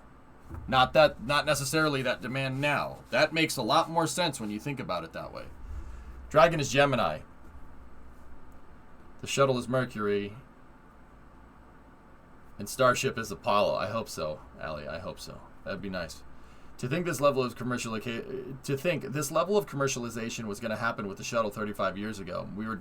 We switched to that track aid and then we backtracked because we were afraid of where that track could lead. Shame. Well, you know what they say about space. If you have it, you'll use it. Yeah, that's a good call, man. Yep. NASA could still book 7 seats if they wanted to, right? I suppose. Yeah. NASA's just a customer for SpaceX, guys, which is pretty wild to think about.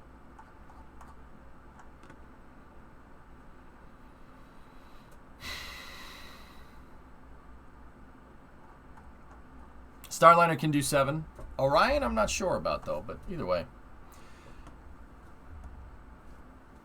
Fellas, just one thing real quick.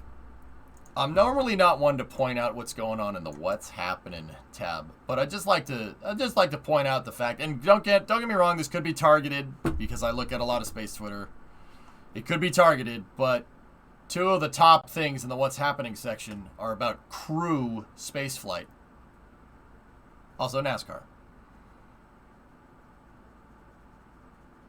That's pretty freaking cool.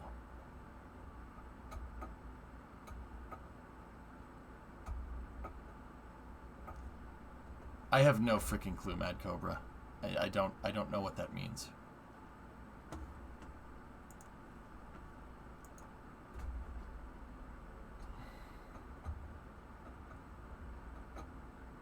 If I recall correctly, they made the switch to rotating seats instead of rotating control panel. The other seats do not fit because of the seat mounts being in the way. Yeah, I don't know, Phil. For all we know, the rotating seats are configurable. You know? Probably targeted, it's different for you. Yeah, true that.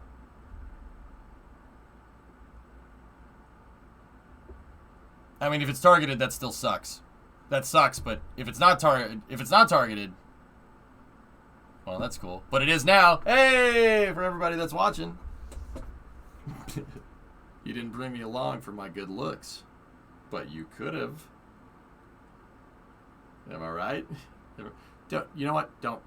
Someone's typing. Ha, Nelly, JR. Stop it. Stop typing. Stop it. Stop. No. Bad. Stop it. Stop it. Don't do that.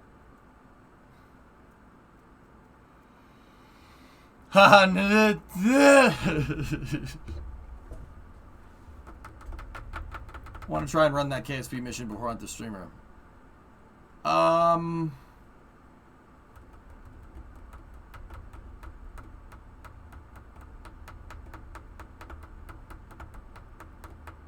Yeah.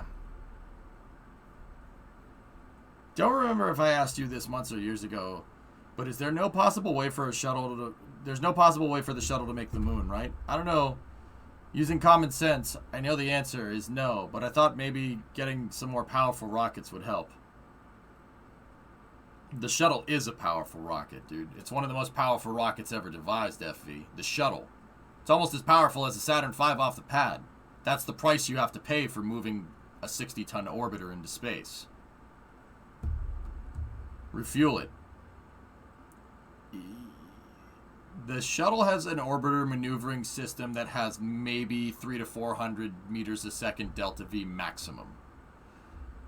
You need about 5 kilometers a second to get out to the moon for translunar injection. So, no, there's no way.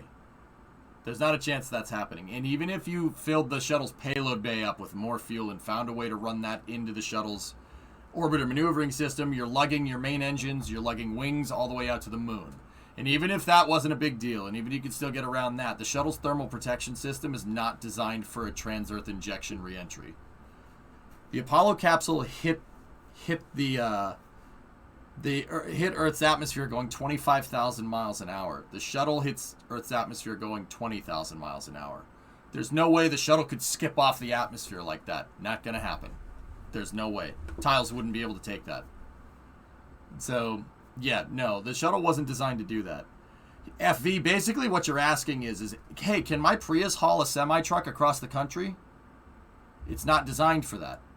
Maybe you could fudge it if you really wanted to, but you'd have all kinds of problems. You'd better just sell the dang thing and buy a semi-truck. But in the Armageddon movie... Ooh. Do you know how long the Inspiration4 crew need to acclimate back to the normal Earth's atmosphere oxygen? They're already acclimated, Alucard. They were only up there for 3 days. That's not enough time to feel the effects from space. I mean, they felt like obviously microgravity, but that's not enough. It's not enough to affect this. They were fine. Yeah, it ain't gonna happen, dude.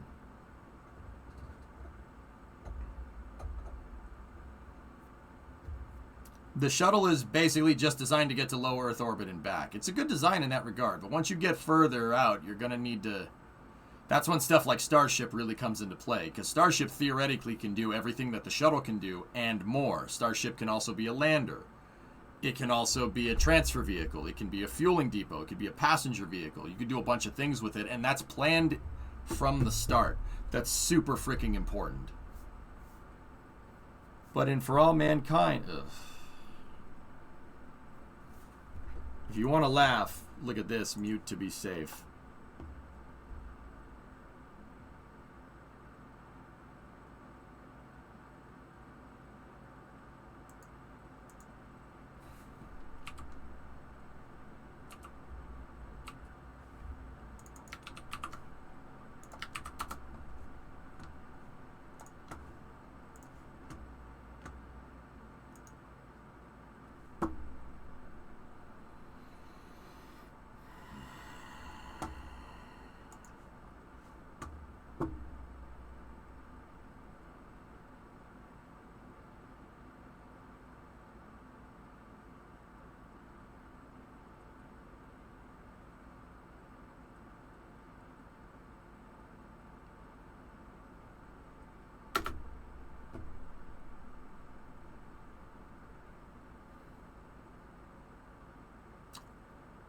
Why is it accelerating away from the plane?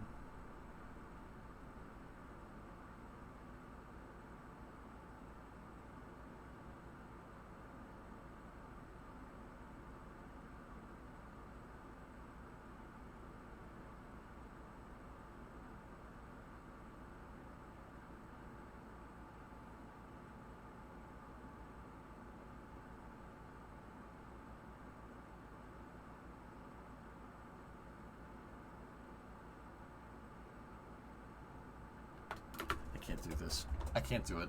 I can't do this. I can't do this. I can't do it. I can't do it. I'm sorry. I can't do it. I can't do it. Nuclear engine. Oh my god, I can't do this. I can't do it. I can't do it, man. I can't do it. It's just it's so bad. It's so bad.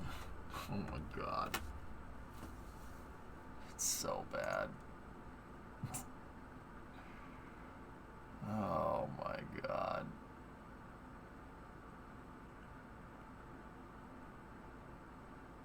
It's a great documentary, though.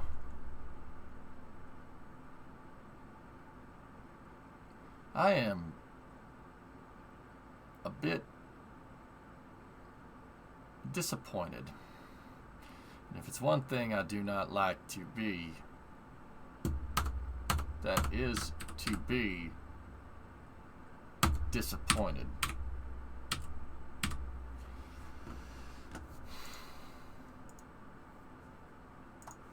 Saw that picture, Bill. It's a great picture. Just act like it's Star Wars. What is blow pass? I keep hearing that in car repair. There's a bunch of blow pass. It's not blow pass. It's called blow by. It's when you have excessive pressure in the crankcase because your piston rings are broken. Hey, I forgot the word. Shut up. Blow pass. Oh my god. Yeah, so Flykin, when the piston rings, which are the seals that seal the combustion chamber when the explosion happens and it forces the piston down, when your piston rings are broken or when they start to break, some of that explosion goes past the piston. It blows by the piston and increases the crankcase pressure. And there's vents usually at the very top of an engine on the valve covers. And those will start smoking. If those start smoking, that's indicative of a bad piston ring in a motor. Auto snort.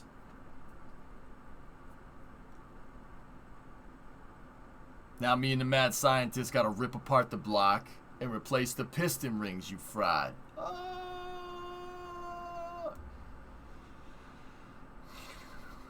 Alright. I'm gonna switch us back over to KSP, but I'm gonna grab something to eat real quick. And I'm gonna probably get another cup of coffee. Fractal gifted a sub to blow past. So it's stuff going past the piston. Blow by is indicative of the the explosion that's generated from the power stroke in a 4-stroke piston cycle blowing by the piston because the piston rings are malfunctioning. Yeah. So, Flykin, you usually have the crankcase on an engine it has an intake and then it has an exhaust port, okay? Because you're displacing engine pressure inside of the engine constantly inside of the crankcase. So this is the part of the engine that's not where the explosions happen. The part where the crankshaft is. Because the pistons are going up and down, you have a certain delta P with crankcase pressure. You have a certain change in pressure over time. It's kind of sinusoidal. It goes like this, right? Because each piston is going up and down.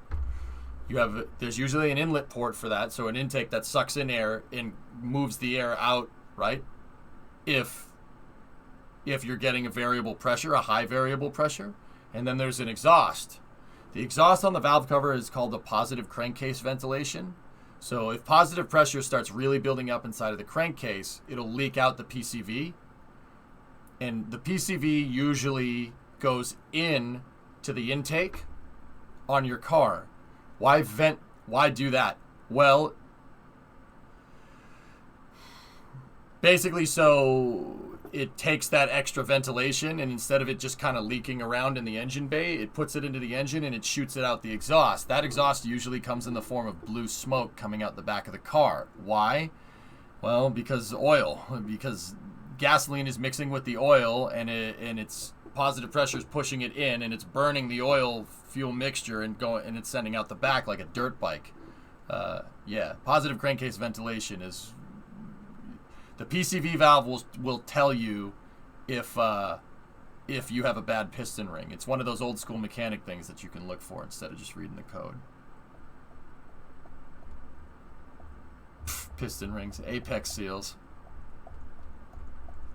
Yep, sinusoidal repleneration.